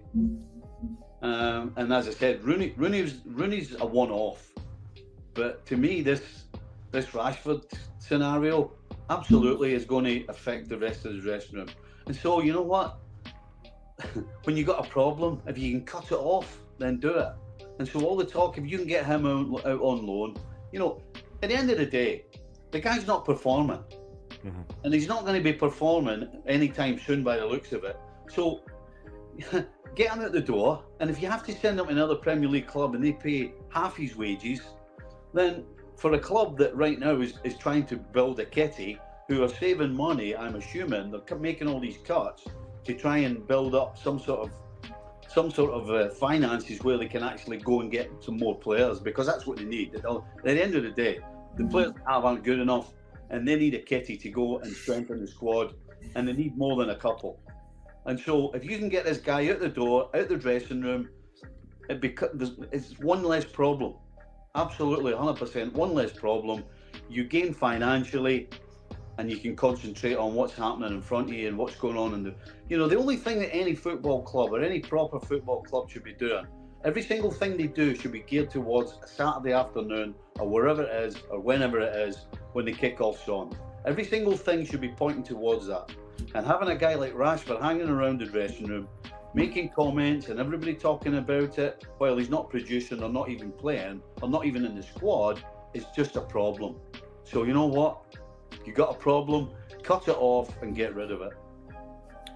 Before we wrap this up, one final question to Rob about Marcus Rashford. I mentioned right at the start that Man United go to Spurs in the League Cup on Thursday. What have you heard today with regards to whether or not he may or may not be involved in that game, both from an ESPN FC perspective or fellow colleagues? What's being said in the Northwest right now? Well, we saw Ruben Amorim this morning at Carrington, and he said that he hadn't spoken to Marcus Rashford yet about that interview. He said that he was going to wait until after training today to decide whether Marcus Rashford and Alejandro Garnacho, who's also dropped from the squad for the City game, would travel down to London for the game against Spurs on Thursday. Well, there's been a suggestion that Garnacho is part of the squad that's travelling to London, and that Marcus Rashford possibly may not. Amorim said this morning that Rashford had trained really, really well on Sunday when he wasn't picked for that City game. He was sent home from training on Monday because he had illness, but we're still waiting till after training today to decide whether Rashford would play or not. It looks right now as if Marcus Rashford hasn't travelled to the game against Spurs. We'd obviously have to wait to speak to Amorim again to find out whether that's a fitness thing, whether he's still unwell, or whether it's a disciplinary thing. Because, as we said earlier in the show, the one thing that you know for a fact is that Amorim will be absolutely furious about all of this. He's got enough problems to deal with as it is without having to deal with players coming out 2 days before a game.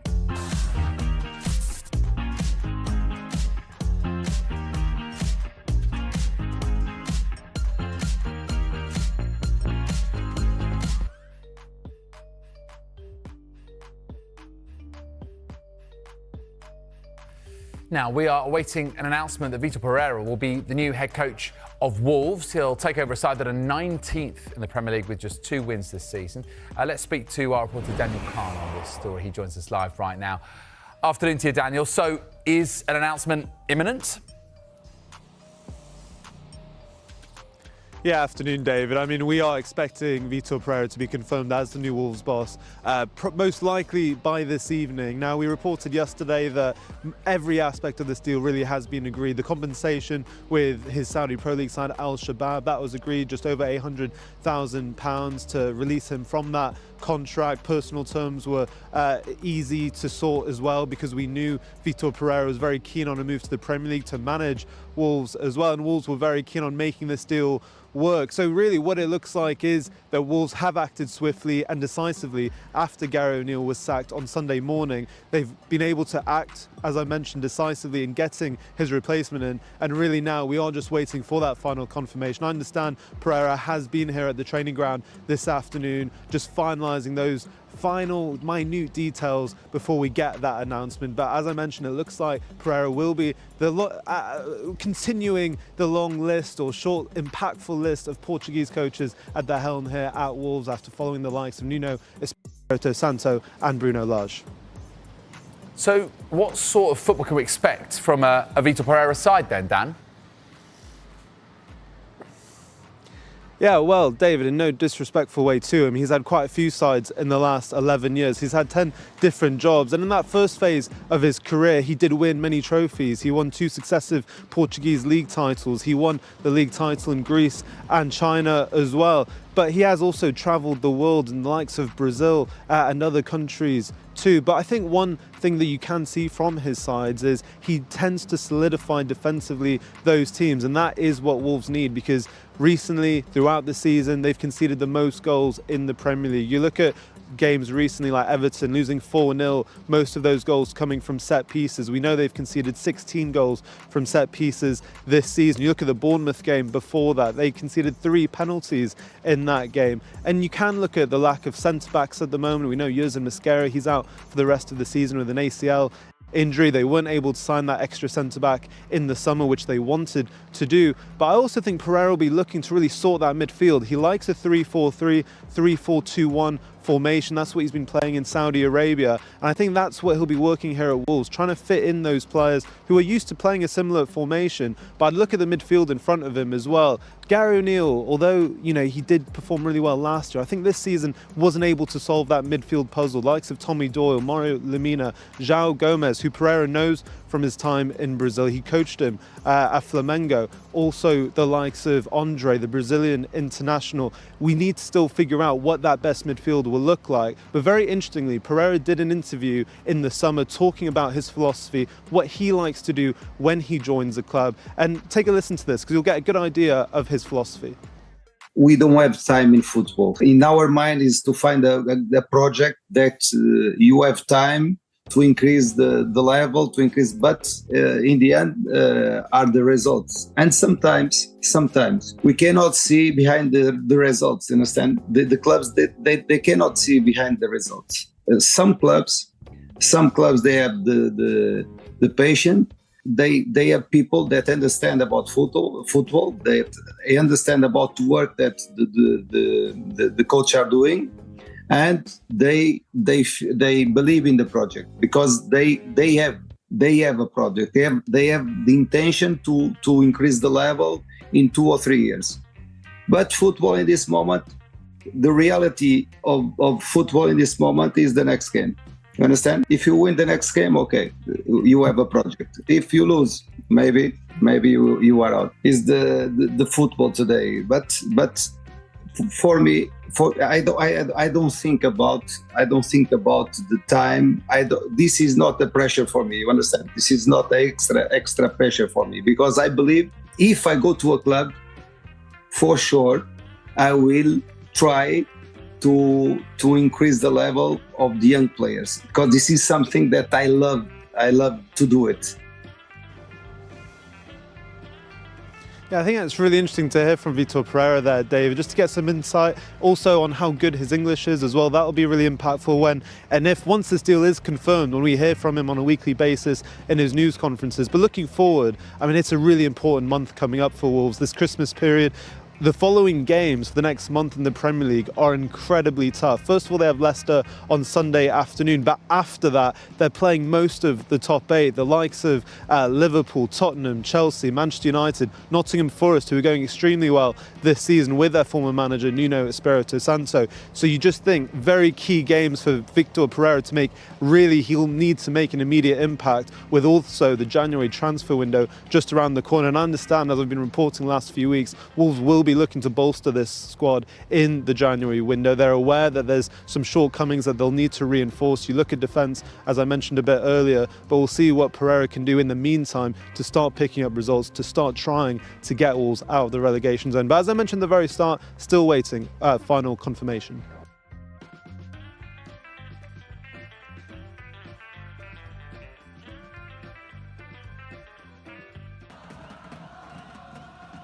Hello, hello, hello. Anybody home?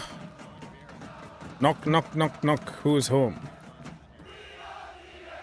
Good morning, good afternoon, good evening, good night. God is good all the time. Smile, say hi to people. It doesn't cost anything, my friend. Make somebody's day, okay? Be kind, be kind, be kind.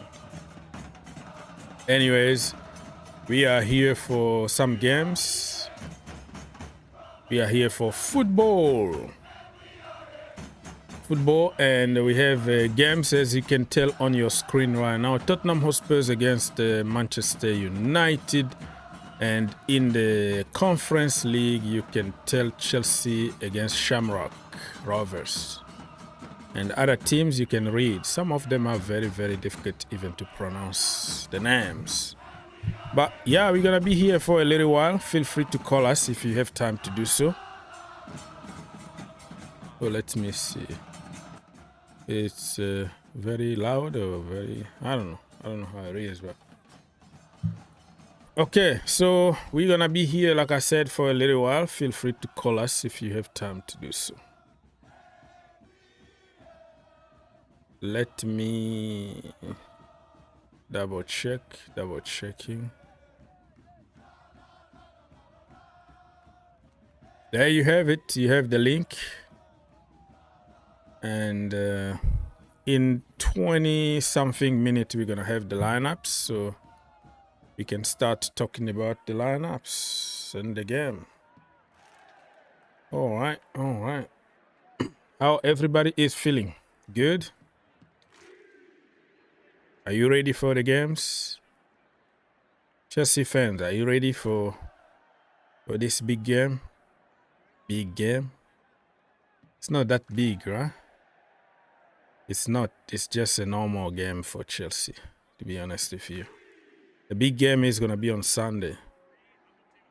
Everton against Chelsea. That is the game that everybody is waiting for.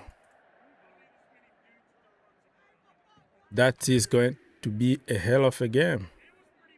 Very, very, very difficult game. Let me see.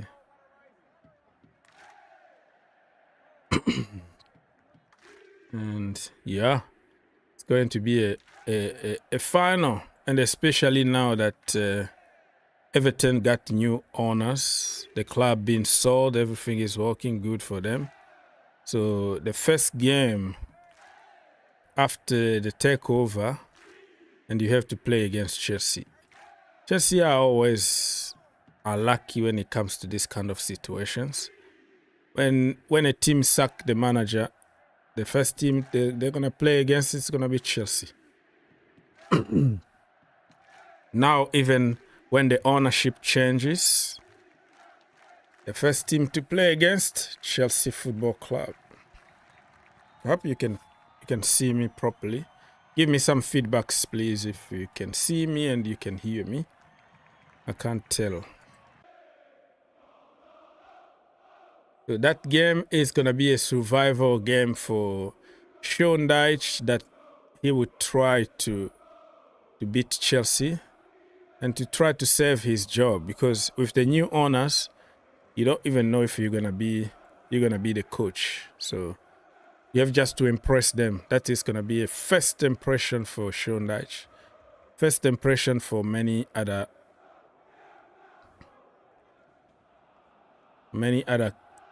players in the team that think, hey, listen, man, this is my chance here. Make an impression. I want to stay here. So, people, it's match day, ladies and gentlemen. It's match day. It's Thursday. Already the December the 19th. That's strange. In other countries, it could be already the 20th. on Friday, but here we still 1:39 p.m. Eastern time on Thursday. Okay. So Chelsea promoted 2 youngsters to the first team, Josh Anchipong and Tariq George. Beautiful to see. Let that continue. Let Chelsea continue using and promoting youngsters. It's a good thing. It's a very, very good thing.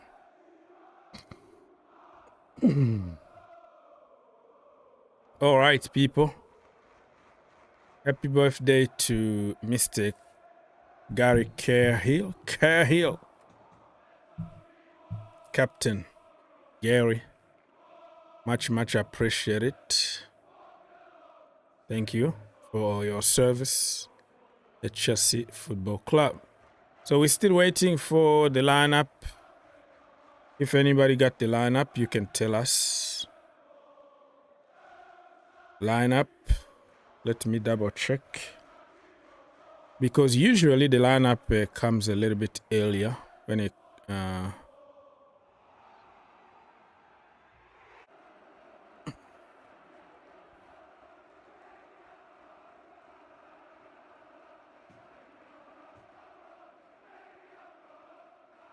scrolling and scrolling, but I can't really find anything, to be honest with you.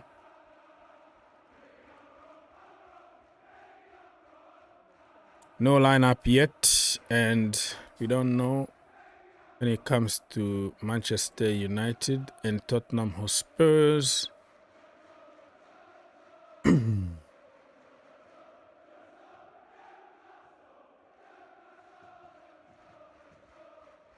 Manchester United, they are good. They are good under Amorim now. They beat City. So I'm checking if we have some lineups here, but even Manchester United, nothing. Nothing really. Jim Ross. Jim Rome. Yeah, so no, nothing, no, nothing. Carabao Cup.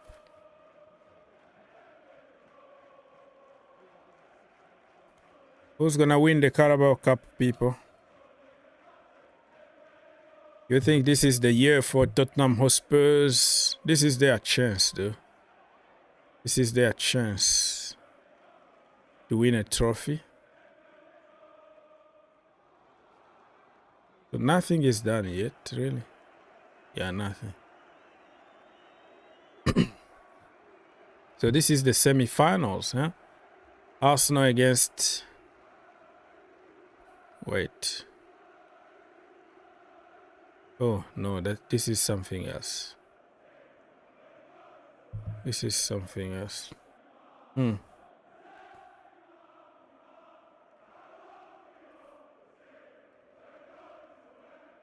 All right, so Gabriel Jesus scored couple 3 goals yesterday. He's back from the dead. He's alive again, Mr. Jesus. Nice to see.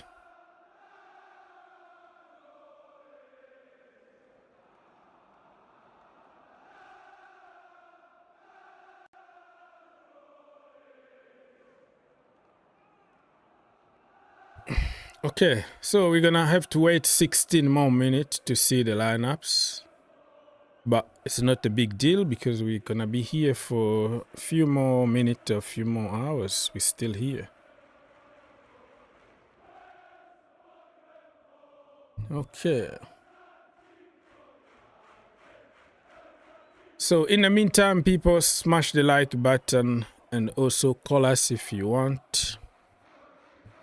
It helps. It helps with YouTube algorithm. The more you like, the more people can join us.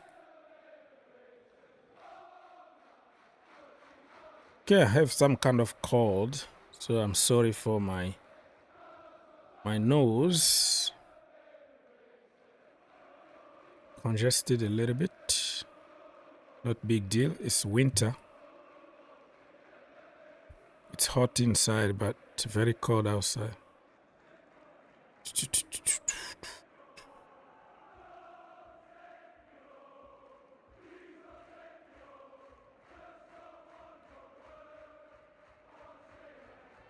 Mm-hmm. Logitech.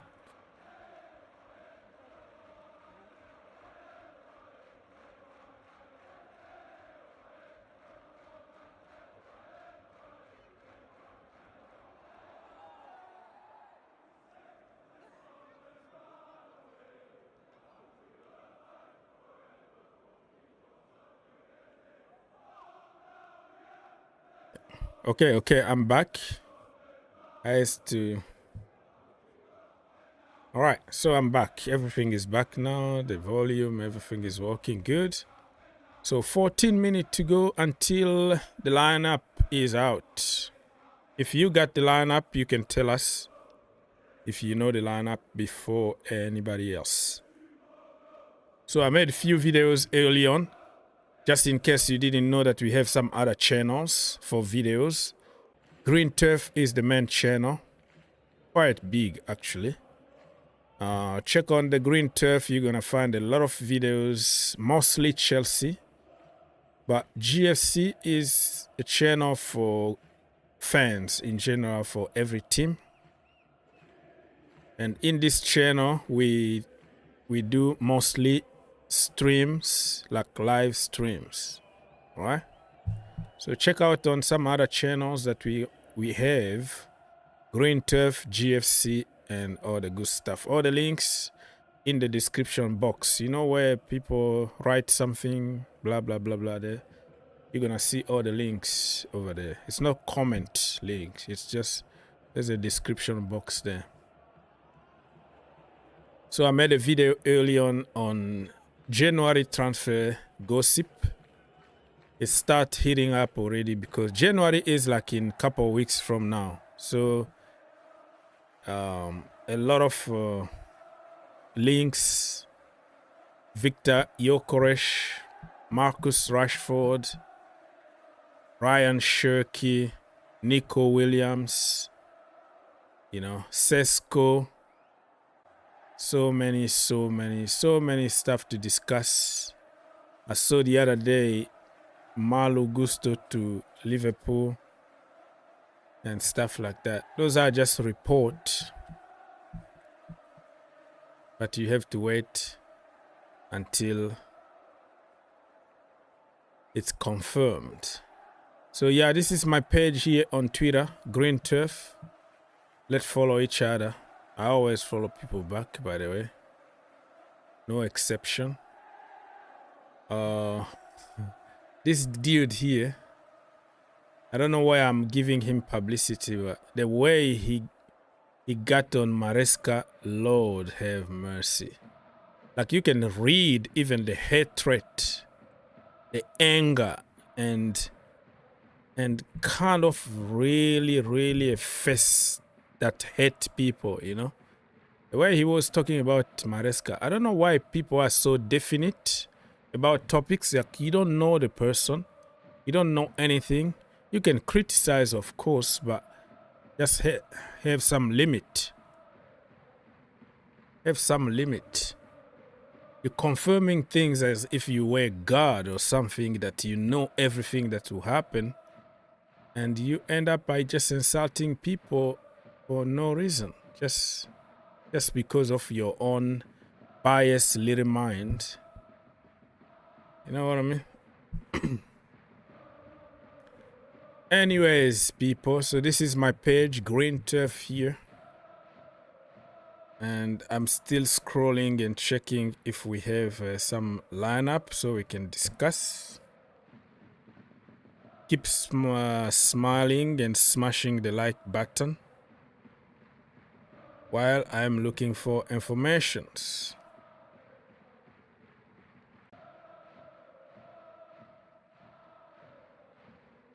All right. Chelsea haven't said anything,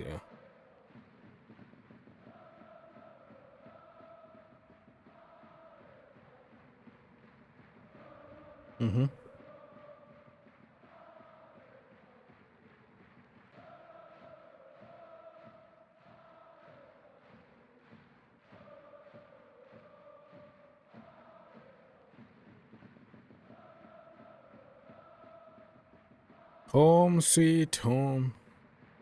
Chelsea are back in the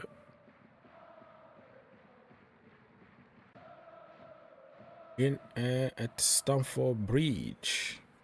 So still no lineup, but it's gonna come very, very soon.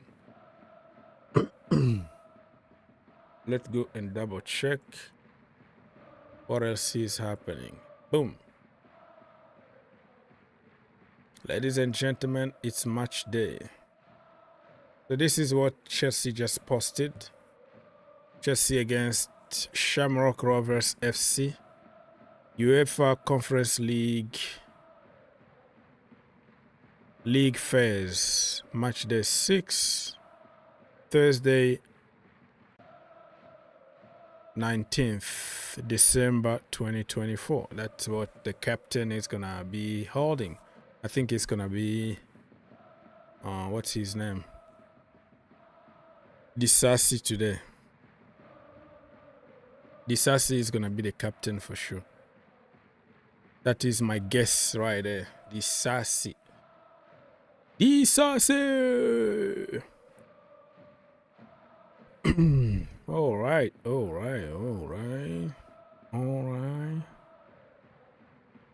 Okay.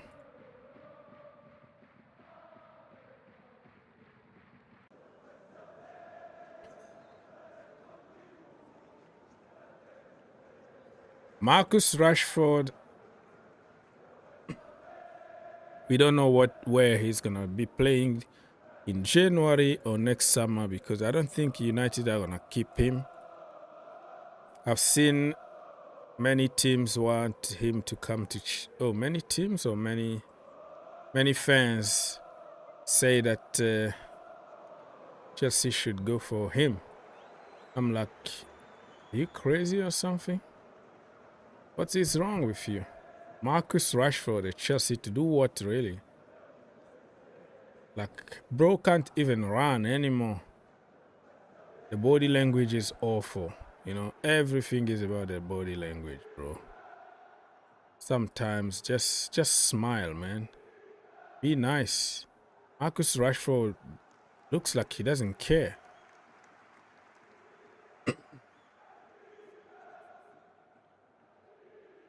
Yeah, he looks lazy. The body language is not there. And the performances on the pitch here are not that good either. Because you might have a bad body language, right? But if you do it on the pitch, if you win games, you score goals, nobody cares about how your body language is. People will say, oh, that is just the way you are, you know? But if you show a very, very bad attitude on the pitch and you don't perform, you don't score goals, nobody really cares. You know?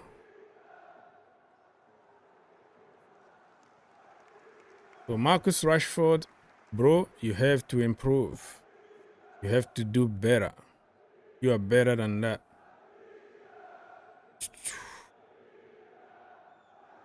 Okay, 6 minutes. Looks like a very, very long wait here for the lineup, but it's worth it. Worth waiting. Worth waiting.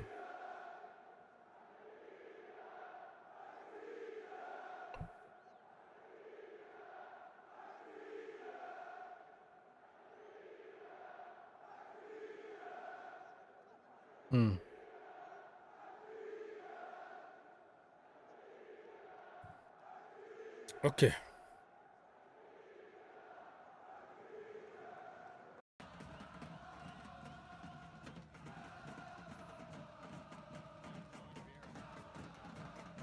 Mr. Turbo said that good evening. Good evening to you, Mr. Turbo.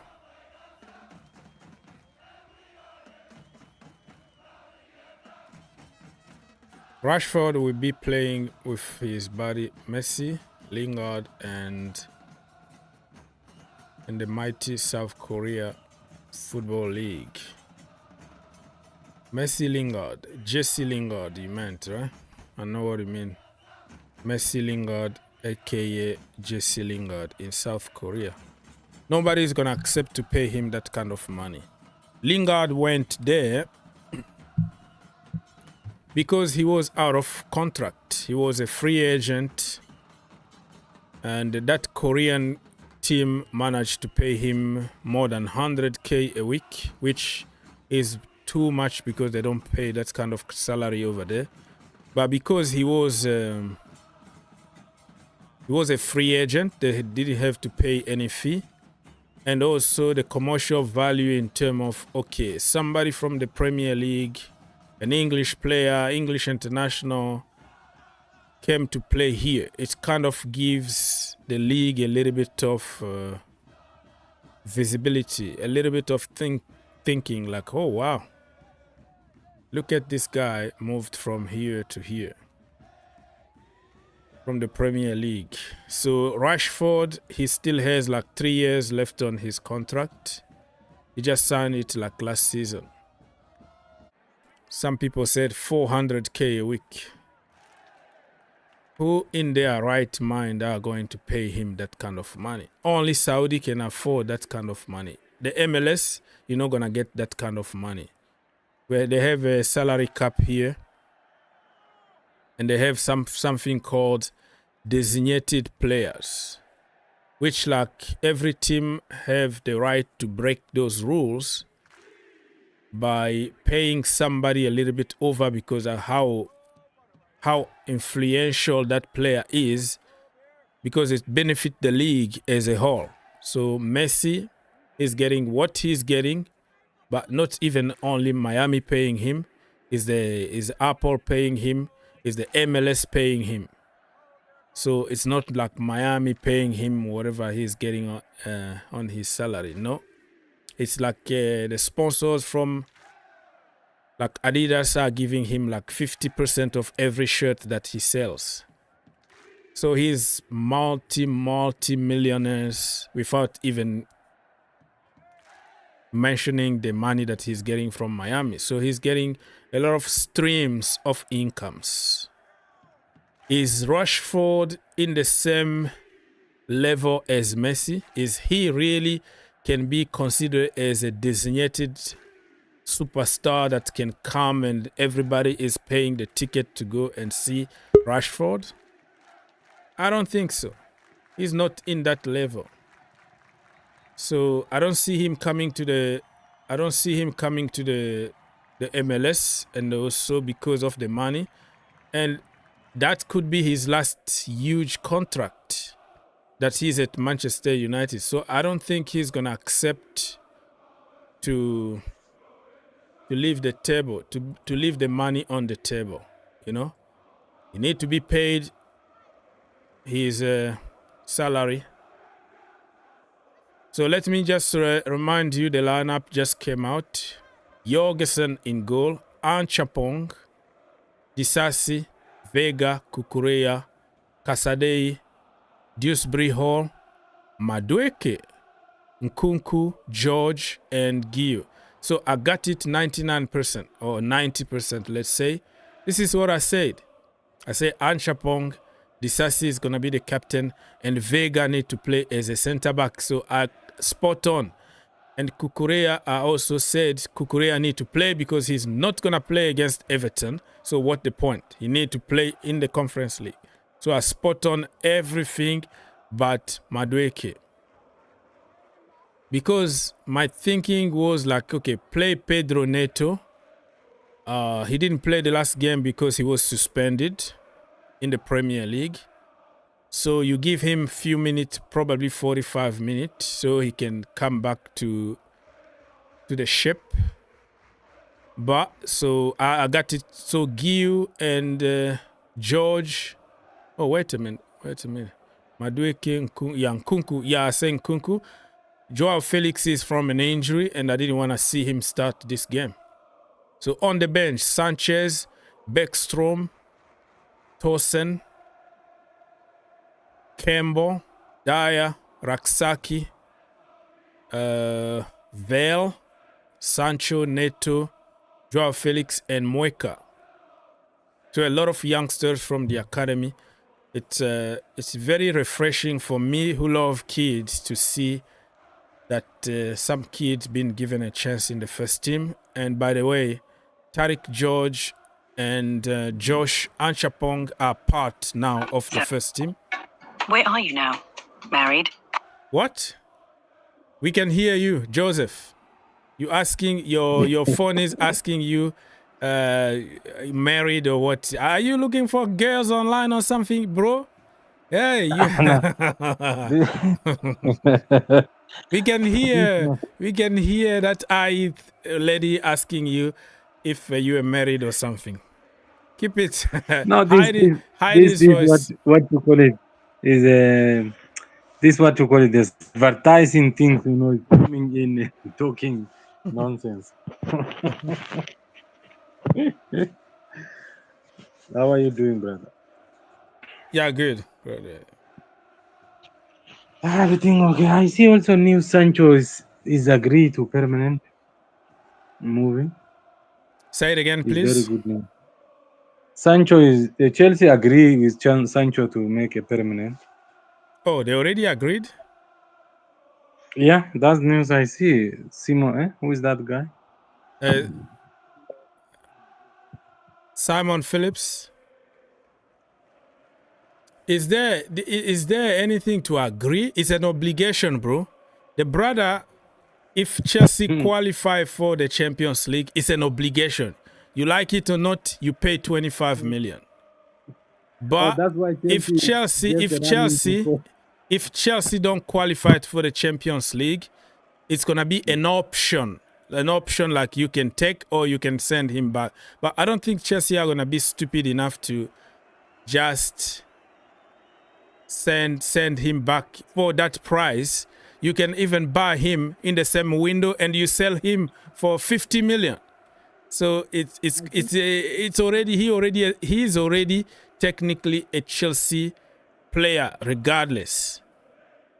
Yeah, you know what I mean? I think personal terms they never agreed. That's what he's talking here now. He say like Chelsea, Simon Phillips. He say Chelsea have agreed over personal terms with Sancho. That means there was no agreement that time if they're permanent transfer or something like that. It's nice. The guy is performing good. I'm happy. The price is cheap. Yeah, overall he's good guy. He's a nice option, to have him and other side. He's very good. He can play both sides. Overall, like Sancho, him, I mean what you call Pedro and Madueke, him. I forget. We lost now that boy Mudrik. Even anyone come, he can be a good option. Not like 99 times every time starting Premier League. No, like second option is very good guy. I'm happy. Okay. Yeah. Me You double are check. talking what you call that thing? Transfer. I don't think that boy wanna come to Chelsea. That Canadian boy, who's that? David, Jonathan David, the Canadian brother. How old is he? Yeah, how old is he? I don't know if which one you talk is. There is Davis. Not that who is striker, that left back. Oh, he's Davis. Alfonso Davis. Alfonso, yeah. He plays for Bayern Munich. Bayern. Yeah. I don't think so. We need a left back. I don't think so. Alfonso, I know his attacking is very good. Sometimes I think he got a injury problem, and defensive, I don't think so. Is much stronger like others. We got Gusto more than enough. If Reece James come sometimes maybe 10 or 20 games in and out, Gusto he can do that game. And who is that boy now who promoted? That's that boy. That boy also is a right back, isn't it? Anchapong, like Josh. Yeah, he's a right back, by the way. That guy. He's very versatile. He can be a center back. He can play in the midfield. He's just a package. Oh, I don't think so. Just maybe rumors bringing. I don't think so. Chelsea they will buy that. Yeah, kind of now player. you know how the transfer window works is the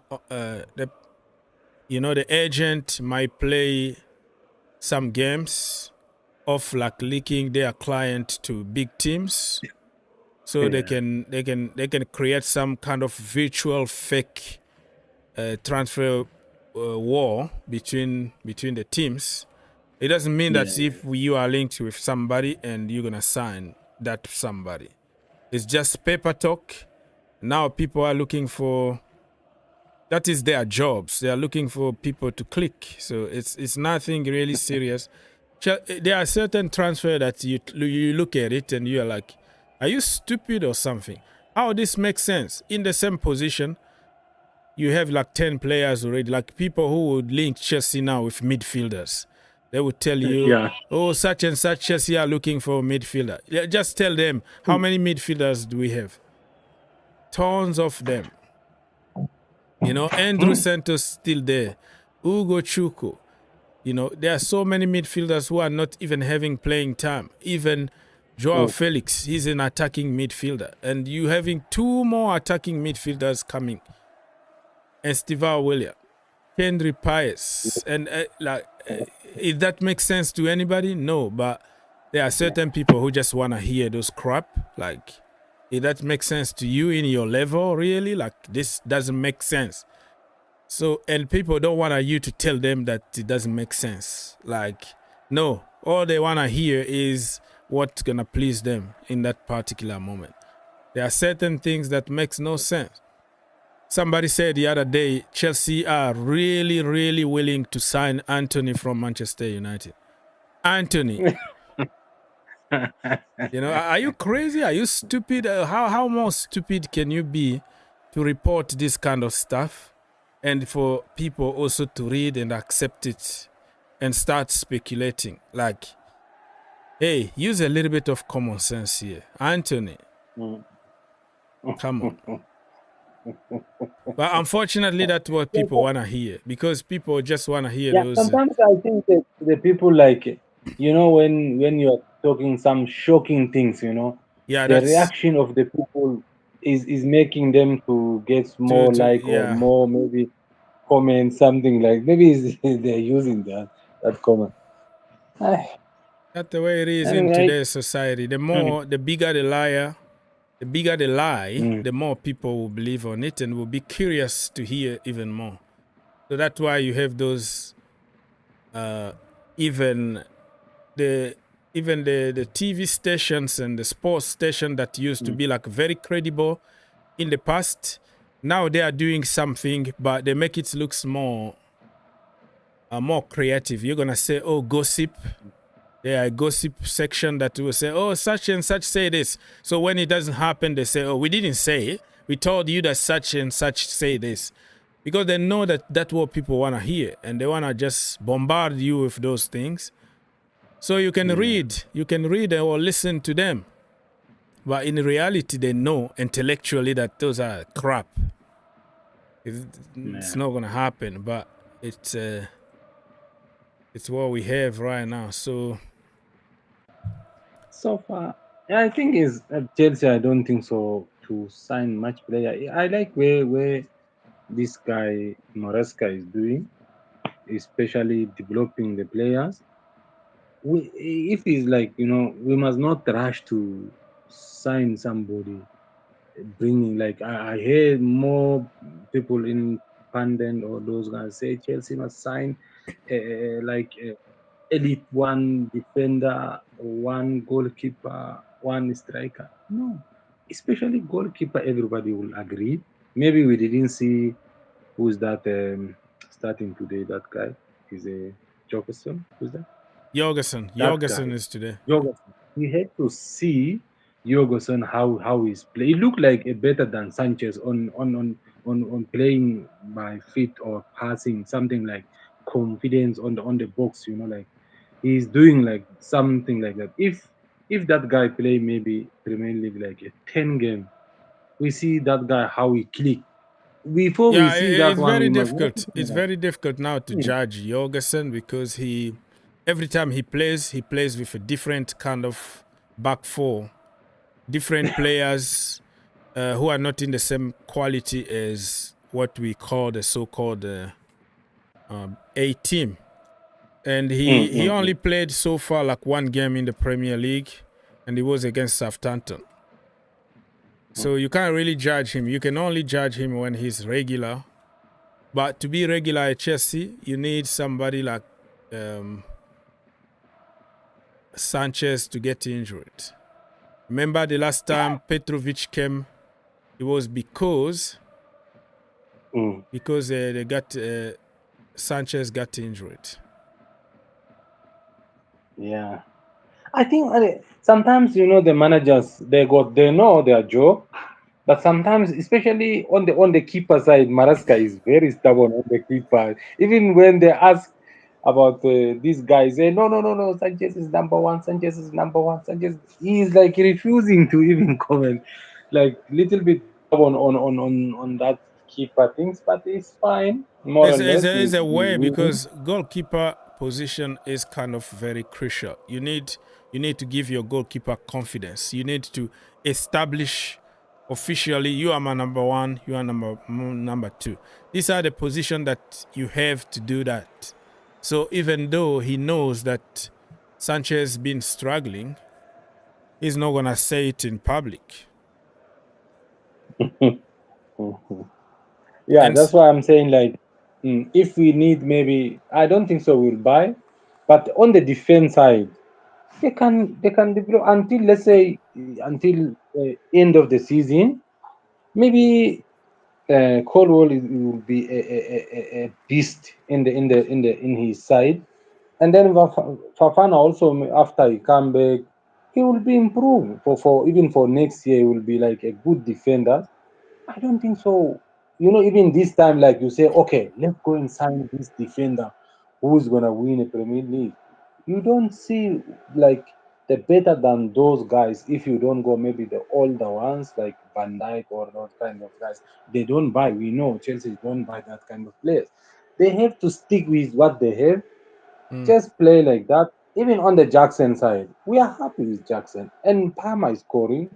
Madueke is scoring, Sancho is scoring. Why we are looking more strikers? We got a younger strikers who gonna score. Jackson also score. Like, let's say if you bring Victor Osman, Jackson, what we're gonna do is Jackson, he will sit on the bench, or Victor will be on the bench. Or maybe they can play together. Why not? Play them together. Didier Drogba, Anelka, boom, boom, score 5 goals every game. If coach accept those kind of things, we like Victor. He's more physical, more than Jackson to score like a clinical thing or something like. Like if coach is like one striker. We don't want to disturb this guy. He's growing now. If somebody come and then I think now Chelsea need to calm down a little bit until summer when it comes to strikers. Yeah. But the position that I want us to reinforce more is the defense. Yes, Colwill is good. Fofana spent the last 3 years, spent 2 years in the hospital. The first year he has a broken leg when he was at Leicester City. And last year he didn't play with an ACL injury the entire season. He came back, and now injuries and, keep going and keep going. You can't count on somebody like that. I think his entire career is going to be that way, that level.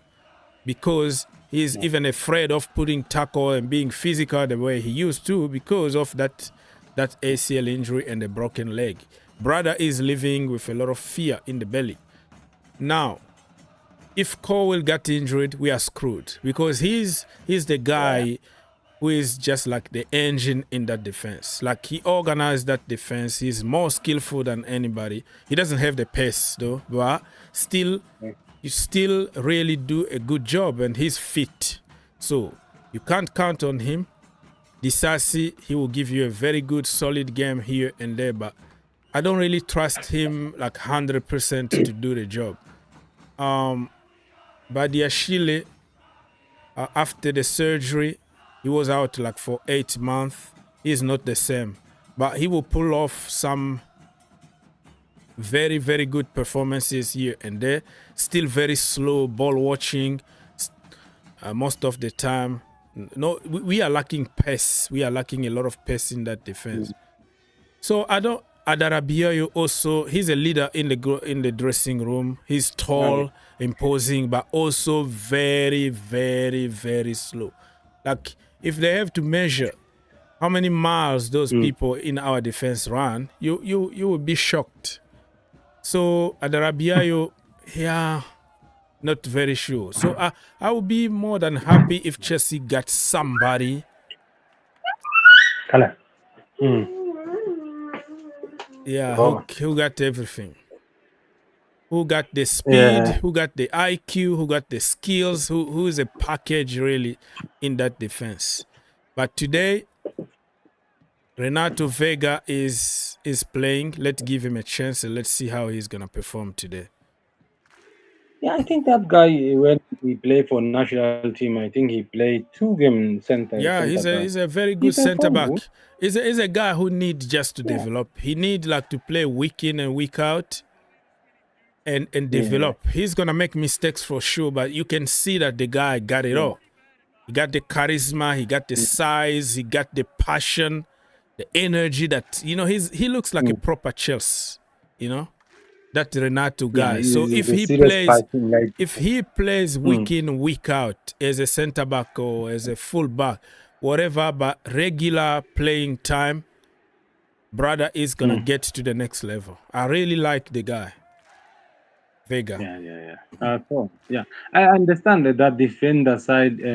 Maybe I think also me. I don't trust Disasi. Like that guy. Sometimes he can make like a silly mistakes, and confidence wise, if that guy, Disasi leave and they replace Disasi, yeah, we are happy. Or even we don't replace like Achampong is there. That boy who's that who go loan to Gilchrist. Who's that championship? Gilchrist. He look like Went to Sheffield, strong Sheffield United. Yeah, he got it all. Yeah. But I'm afraid Chelsea, pure profit. They might sell him for profit and bring somebody else. So if he can, like, let's say if he can do like a Colwell he do on who's that Brighton. Brighton. He went to Brighton and yeah.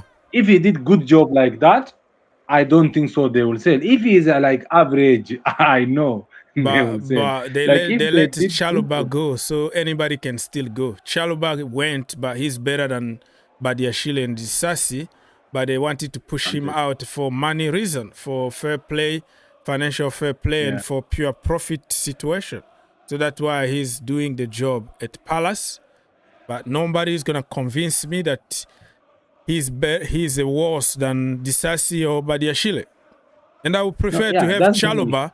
I would prefer to have Chalobah, a fit Chalobah, than have Fofana that you have few games and he goes back to the hospital for 6 months.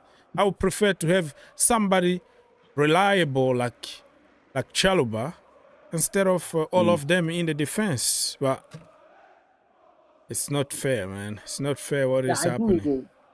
This the football sometimes is when you see is a business. The owners, they want to stable on the business side also. They don't want to be in trouble, so they have to make a decision. Sometimes if you got like a big thing on your financial side, you have to decide it, or you have to touch something which is untouchable, no choice. So you have to do that, and even a car or whatever, you sell it and sort out this thing and see you tomorrow and then see another things. Like that's the way they are dealing. They spend too much.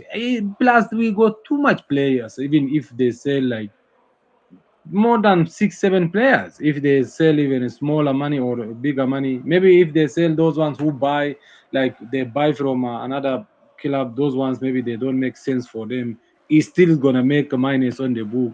That's why they scared. I think now I don't think so they got much pressure. I don't think so they will buy like last year or the year before.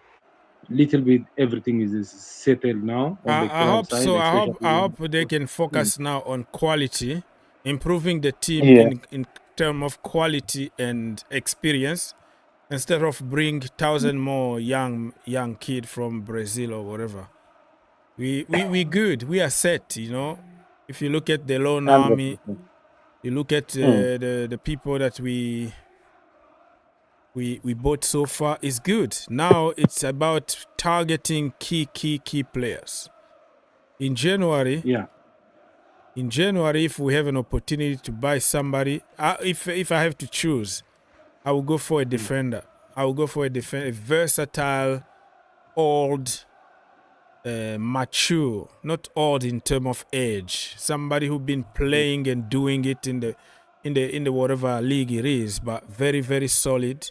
Because I don't trust, like, we are like 1 or 2 injuries away from a crisis in the defense. Especially Yeah. defenders. Remember last season, Colwell was injured for a period of time. So it doesn't mean that he's going to be there every single game. So we have to plan. We have to be proactive instead of reactive. And also, you know, like I said, I don't trust Fofana. Disasi and Badiashile are so 50-50. You need a solid defense. And for goalkeepers, last game that we played against Brentford, I think I saw another side of Robert Sanchez that I haven't seen.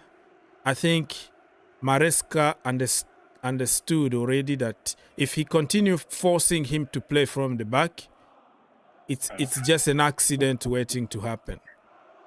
So the thing that I saw from him, Sanchez, the last game was he was kicking long. Yeah. He was kicking Yeah. long. He was also, you know, like kicking out of play.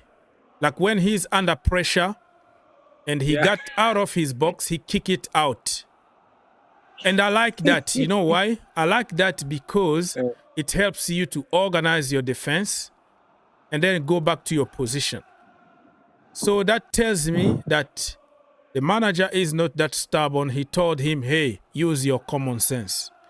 If you see you are in the pressure in a situation like this, kick it long, organize the defense. That's what I've been asking for. In that game, he was very good. Yeah, laughing. Sometimes this guy, like, you know, even like not too much under pressure, he just pass ball through to another player, Another like player straight. immediately straight. So Like, that you was know, like, really annoying, really. Yeah. yeah, like, you know, sometimes, you know, you see it, he's not much under pressure, but he's just passing to opposition players straight to and then sometimes, like, you know, like left and right, there is a player in midfield. He don't check like left and right. He just see one side. Even that player is already crowded with opposition player. He just He pass just the, passed to you see, He yeah. just put you under Second half pressure. also me, I was laughing. Second half, I see Maresca now. He's not trusting that guy, and Prime Font also. I think they are good on that thing. Maybe he just kicking, but he never give a one ball to our players. He just passing the other side of the pitch and passing. It's okay, but to play football, that one is not helping the players on the pitch. You know, like if he give for striker or if he pass nice ball to the safe side, they can play football and pass and score. Like, you know, sometimes Allison or that Man City player, goalkeeper, sometimes they assist with a hand or with feet. Edison. They just assist. Yeah. Yeah, Addison, give for the striker one nice ball. You know that thing can I help think you.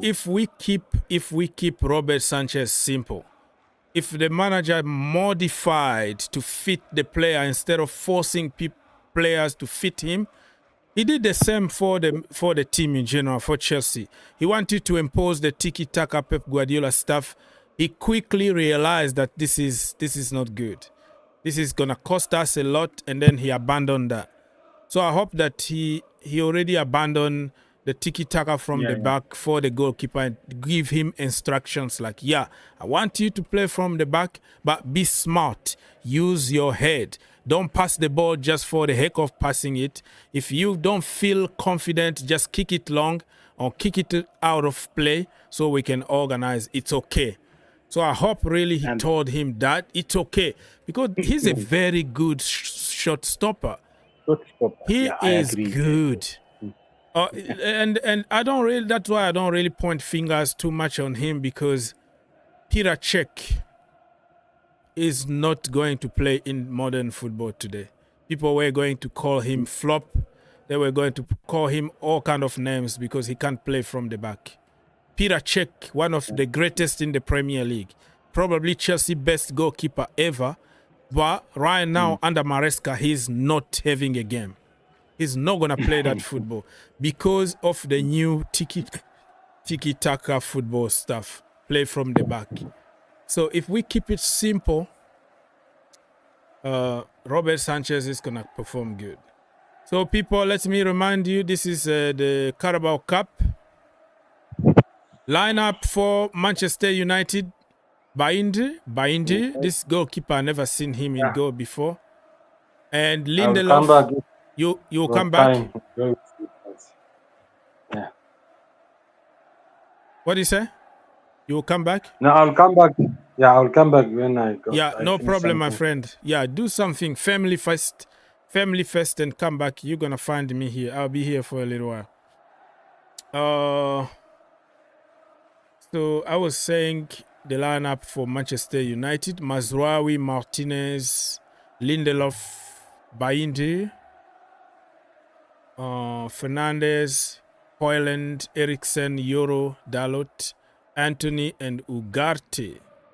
I think United are going strong. They want to win this title. They want to win this cup. Why not?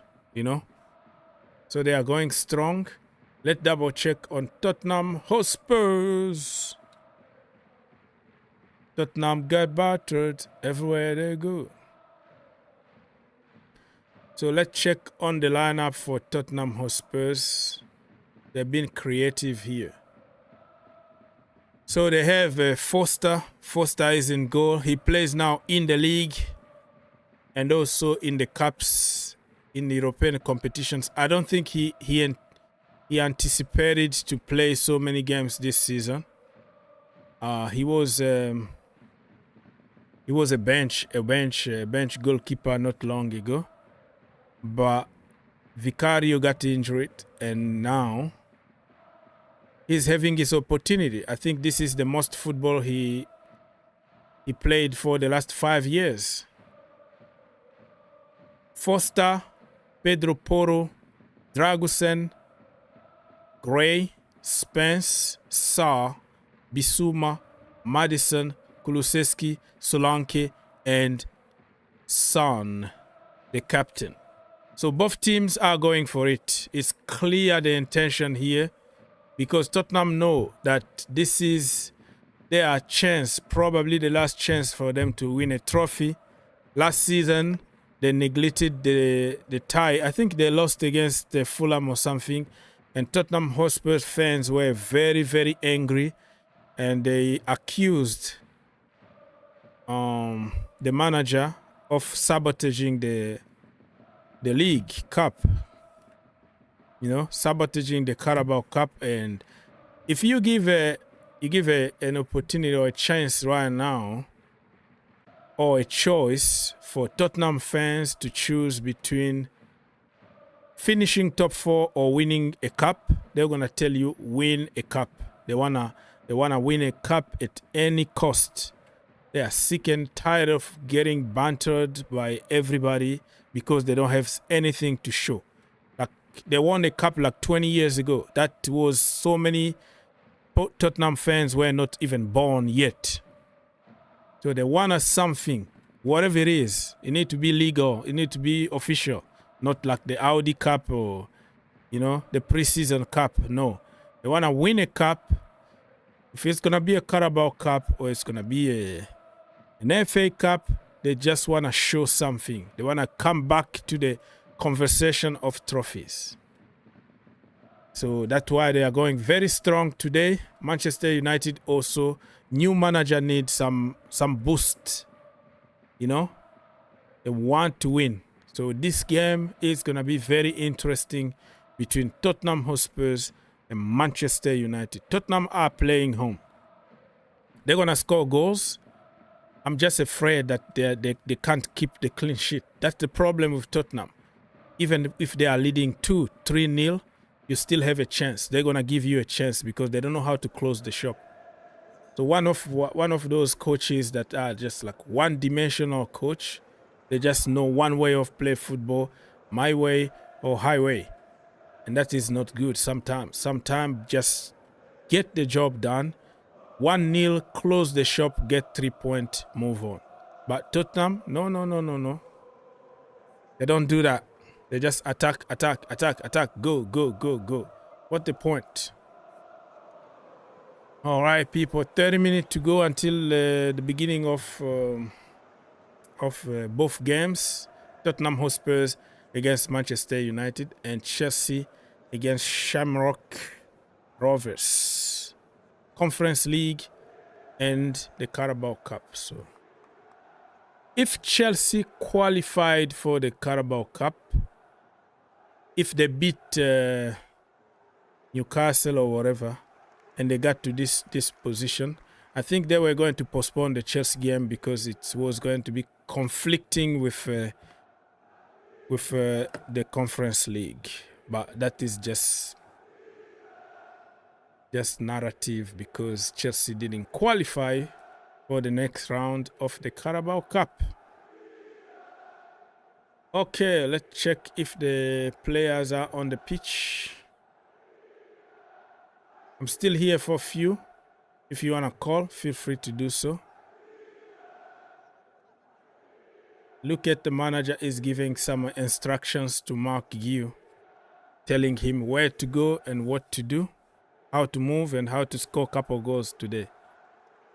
So the master is teaching his student. Mark Guiu, actually, I like the guy. I like the profile. I like what I see. Unfortunately, he's not having... Is that Mark Guiu? No, I don't think so. That is Casadei, right? I can't see properly. That is not Mark Guiu. That is Casadei. Yeah. That is Casadei. He's going to play in the midfield. For some reason, I almost got it right. Everything that I said in my preview happened today. But Madueke, I thought he was going to be on the bench and Pedro Neto to start today. So that is the only wrong answer from me. I guessed it almost correctly, every single one of them. Tariq George, buddy, it's your time. It's your day. Today is your day. Go and do your thing. Score.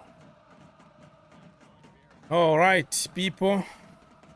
Slowly and surely the game is approaching. You know that I'm not gonna do a watch along because I have to watch the game with people in the living room.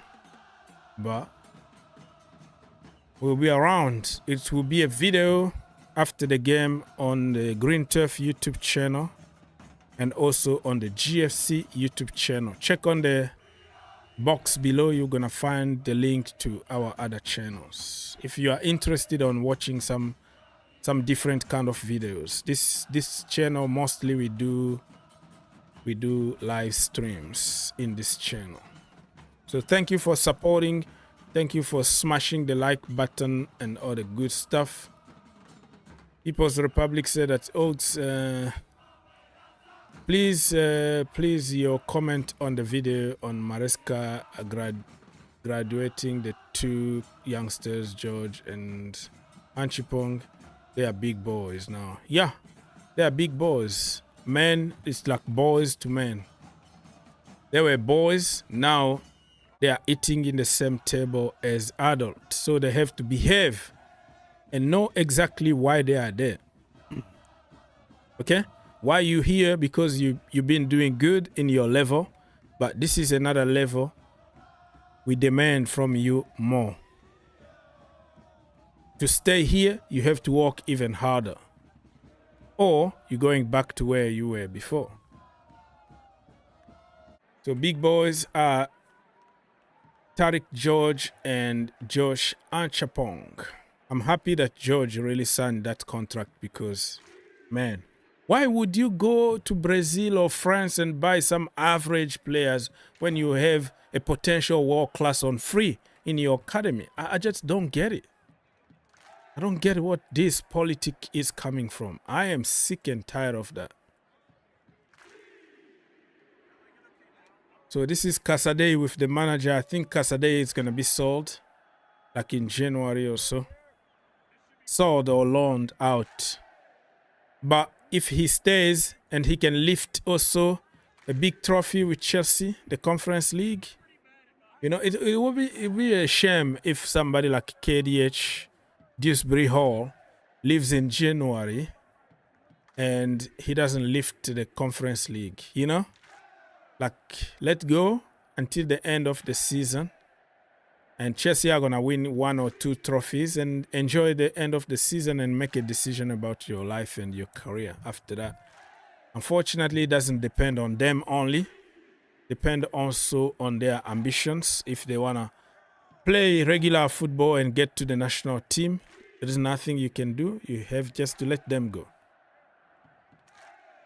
But the bad thing, what I don't like often, is like those so-called less players, okay? You know, the B team players, they do the hard work. They travel to Russia, Kazakhstan, India, China, Soweto. They go there, they play games in the very tough conditions, they qualify you, and then when it comes to the semi-finals, the finals, the big boys are back again. So we did the hard work for them to enjoy the last few games and get all the glory. But who started all this glory? You know, it's us. So rarely you see them play the final. Somebody like Mark Gill, okay, he's not going to play the final. Cesar Casade, but they are very, very important member of the team that helped the club to qualify in other stages of the competition. So it's supposed to be fair. Fair enough. You played the entire season in the cup. You have a chance to play the final too. But unfortunately, it's not what's going to happen. If Chelsea goes to the final and Jackson is fit, Jackson start. Palmer is going to start. Madueke, Sancho, you know, they're going to start. And all the boys that worked very hard to qualify us, they are not going to play. It is what it is. It's only 11 players plus 5 from the bench. So somebody is going to get hurt. Somebody is going to not be happy. Yeah. So that is the world of football. That's how it works, my friends. So slowly and surely, I'm going to take a break, my people. Thank you so much for everybody. Please smash that like button. I think we are over 20. So if you can continue to smash the like button to help the channel, it will be much appreciated. I think I'm going to switch very, very soon. But in the meantime, I'm still here for a few more minutes. 22 minutes to go. Trying to find some news for you guys, if I find any. Your comment and your questions will help us a lot. Double checking.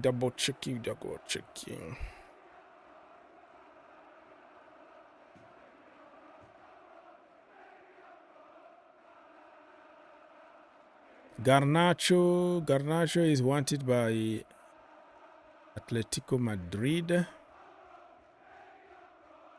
Yeah, the transfer window is upon us. January, the transfer window starts, so expect all kind of report, gossip and all that.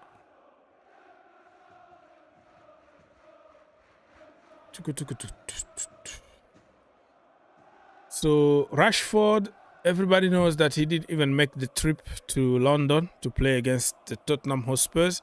So he stayed in Manchester. We don't even know what's going to happen to Rashford. He said the other day that he's ready to go and start a new challenge somewhere. But it's going to be tough to get rid of him. Get rid of 400k a week. It's going to be a nightmare to sell him. And if he doesn't want to go, he can stay and get paid every single week. You can buy his contract out and let him go, but that is the way it is. Like, this is the best job in the world, right? No matter how lazy or how bad you are, you got to reward it no matter what. But us in our jobs, it's like they sack you, they fire you, they don't even pay you sometimes. Don't pay you anything. So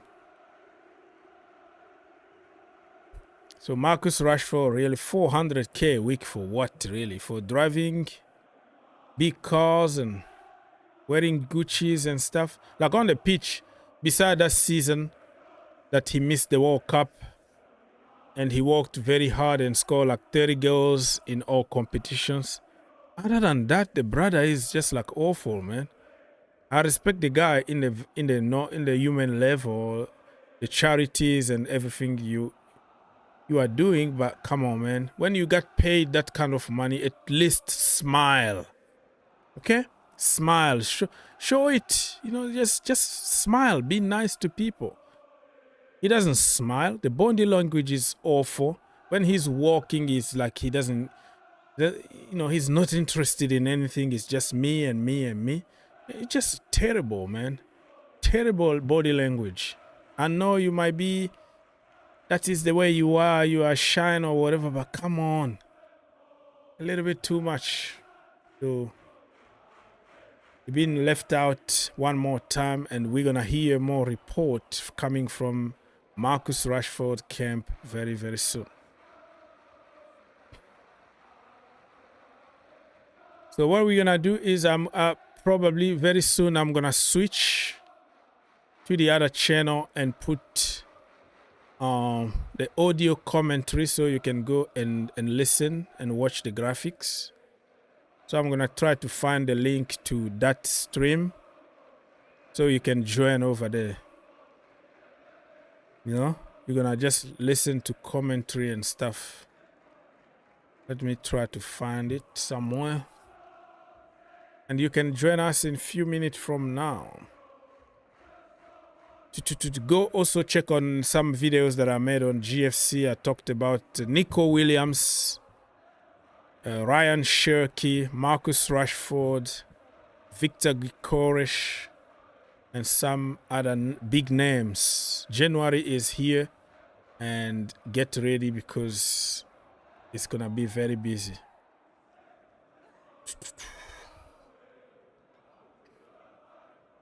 I'm trying to find that link. I don't know where it is. And I'm gonna put it there so you can go and listen, watch and listen the stream from a different channel.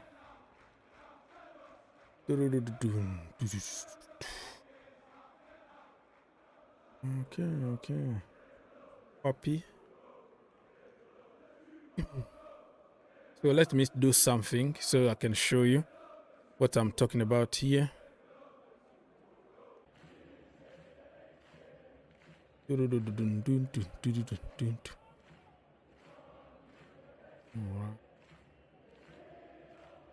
Let's go to StreamYard.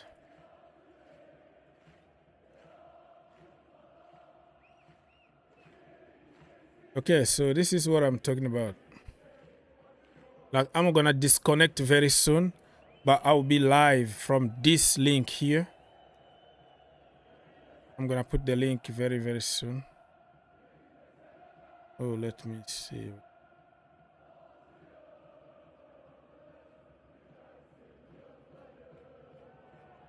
So if you are interested on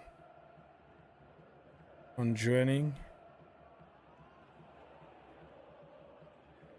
because here I come often just to give the people opportunity to talk. If you want to come here and like have a conversation.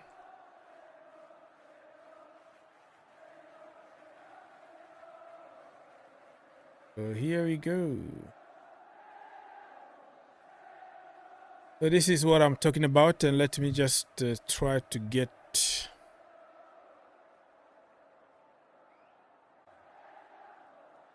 copy the link and try to paste it in this stream so you can just click and go listen to amazing commentary. There are some people who don't have it on TV.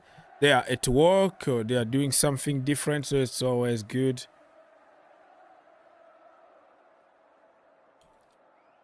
to listen.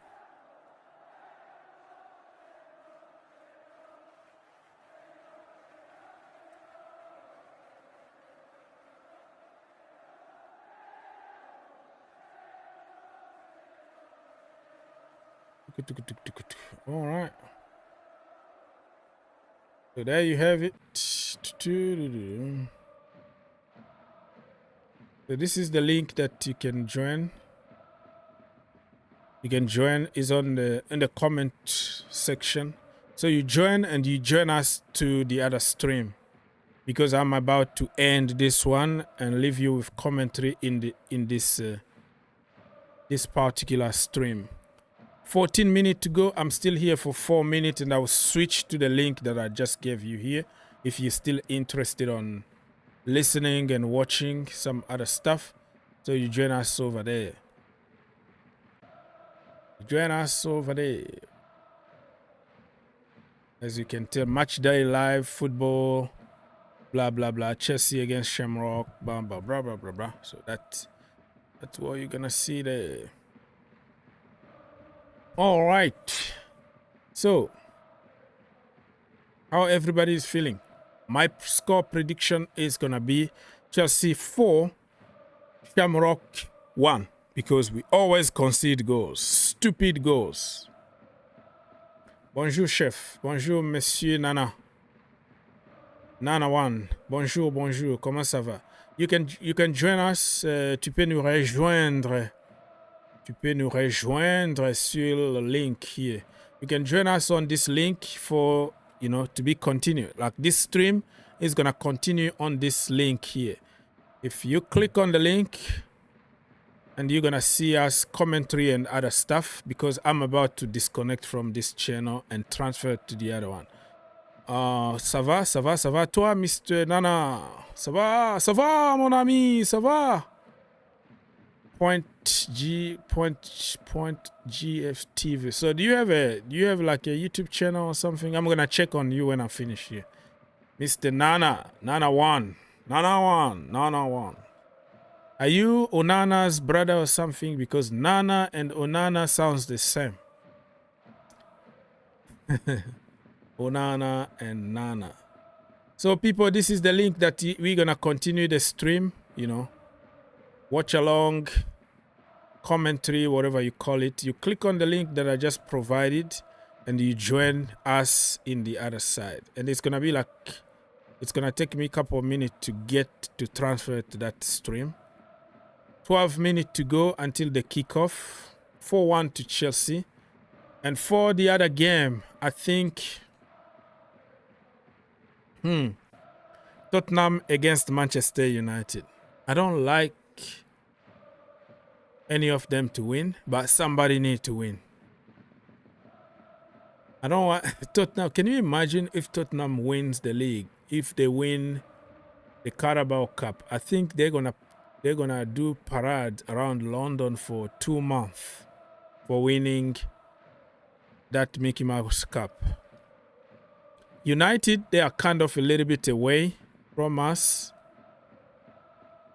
and yes, you don't feel it the same way you feel if Tottenham wins something in London, right? If they win the Carabao Cup, the Mickey Mouse Cup, it's gonna be like if they won the Champions League. They're gonna parade and parade and parade. I think this game could go to penalties, though. United against Spurs could go to penalties. And on penalties, it's it's anybody's game. It's a lottery. Wow. I feel like United could just do it on penalties. United to do it on penalties, and the expressions is going to call them all criminals, and he's going to be very, very angry. Very angry at the end of the game. So people, join us right now on the link that I just provided, this link here that you see in the comment section. Yeah, so that link is gonna take you to where we are transferring now, and then you're gonna listen and see everything there for the watch along stuff. You know what I mean? So yeah, I'm not saying goodbye because I'm gonna find you the other side, but please join that link there that I show you, and you won't be disappointed. Much appreciated.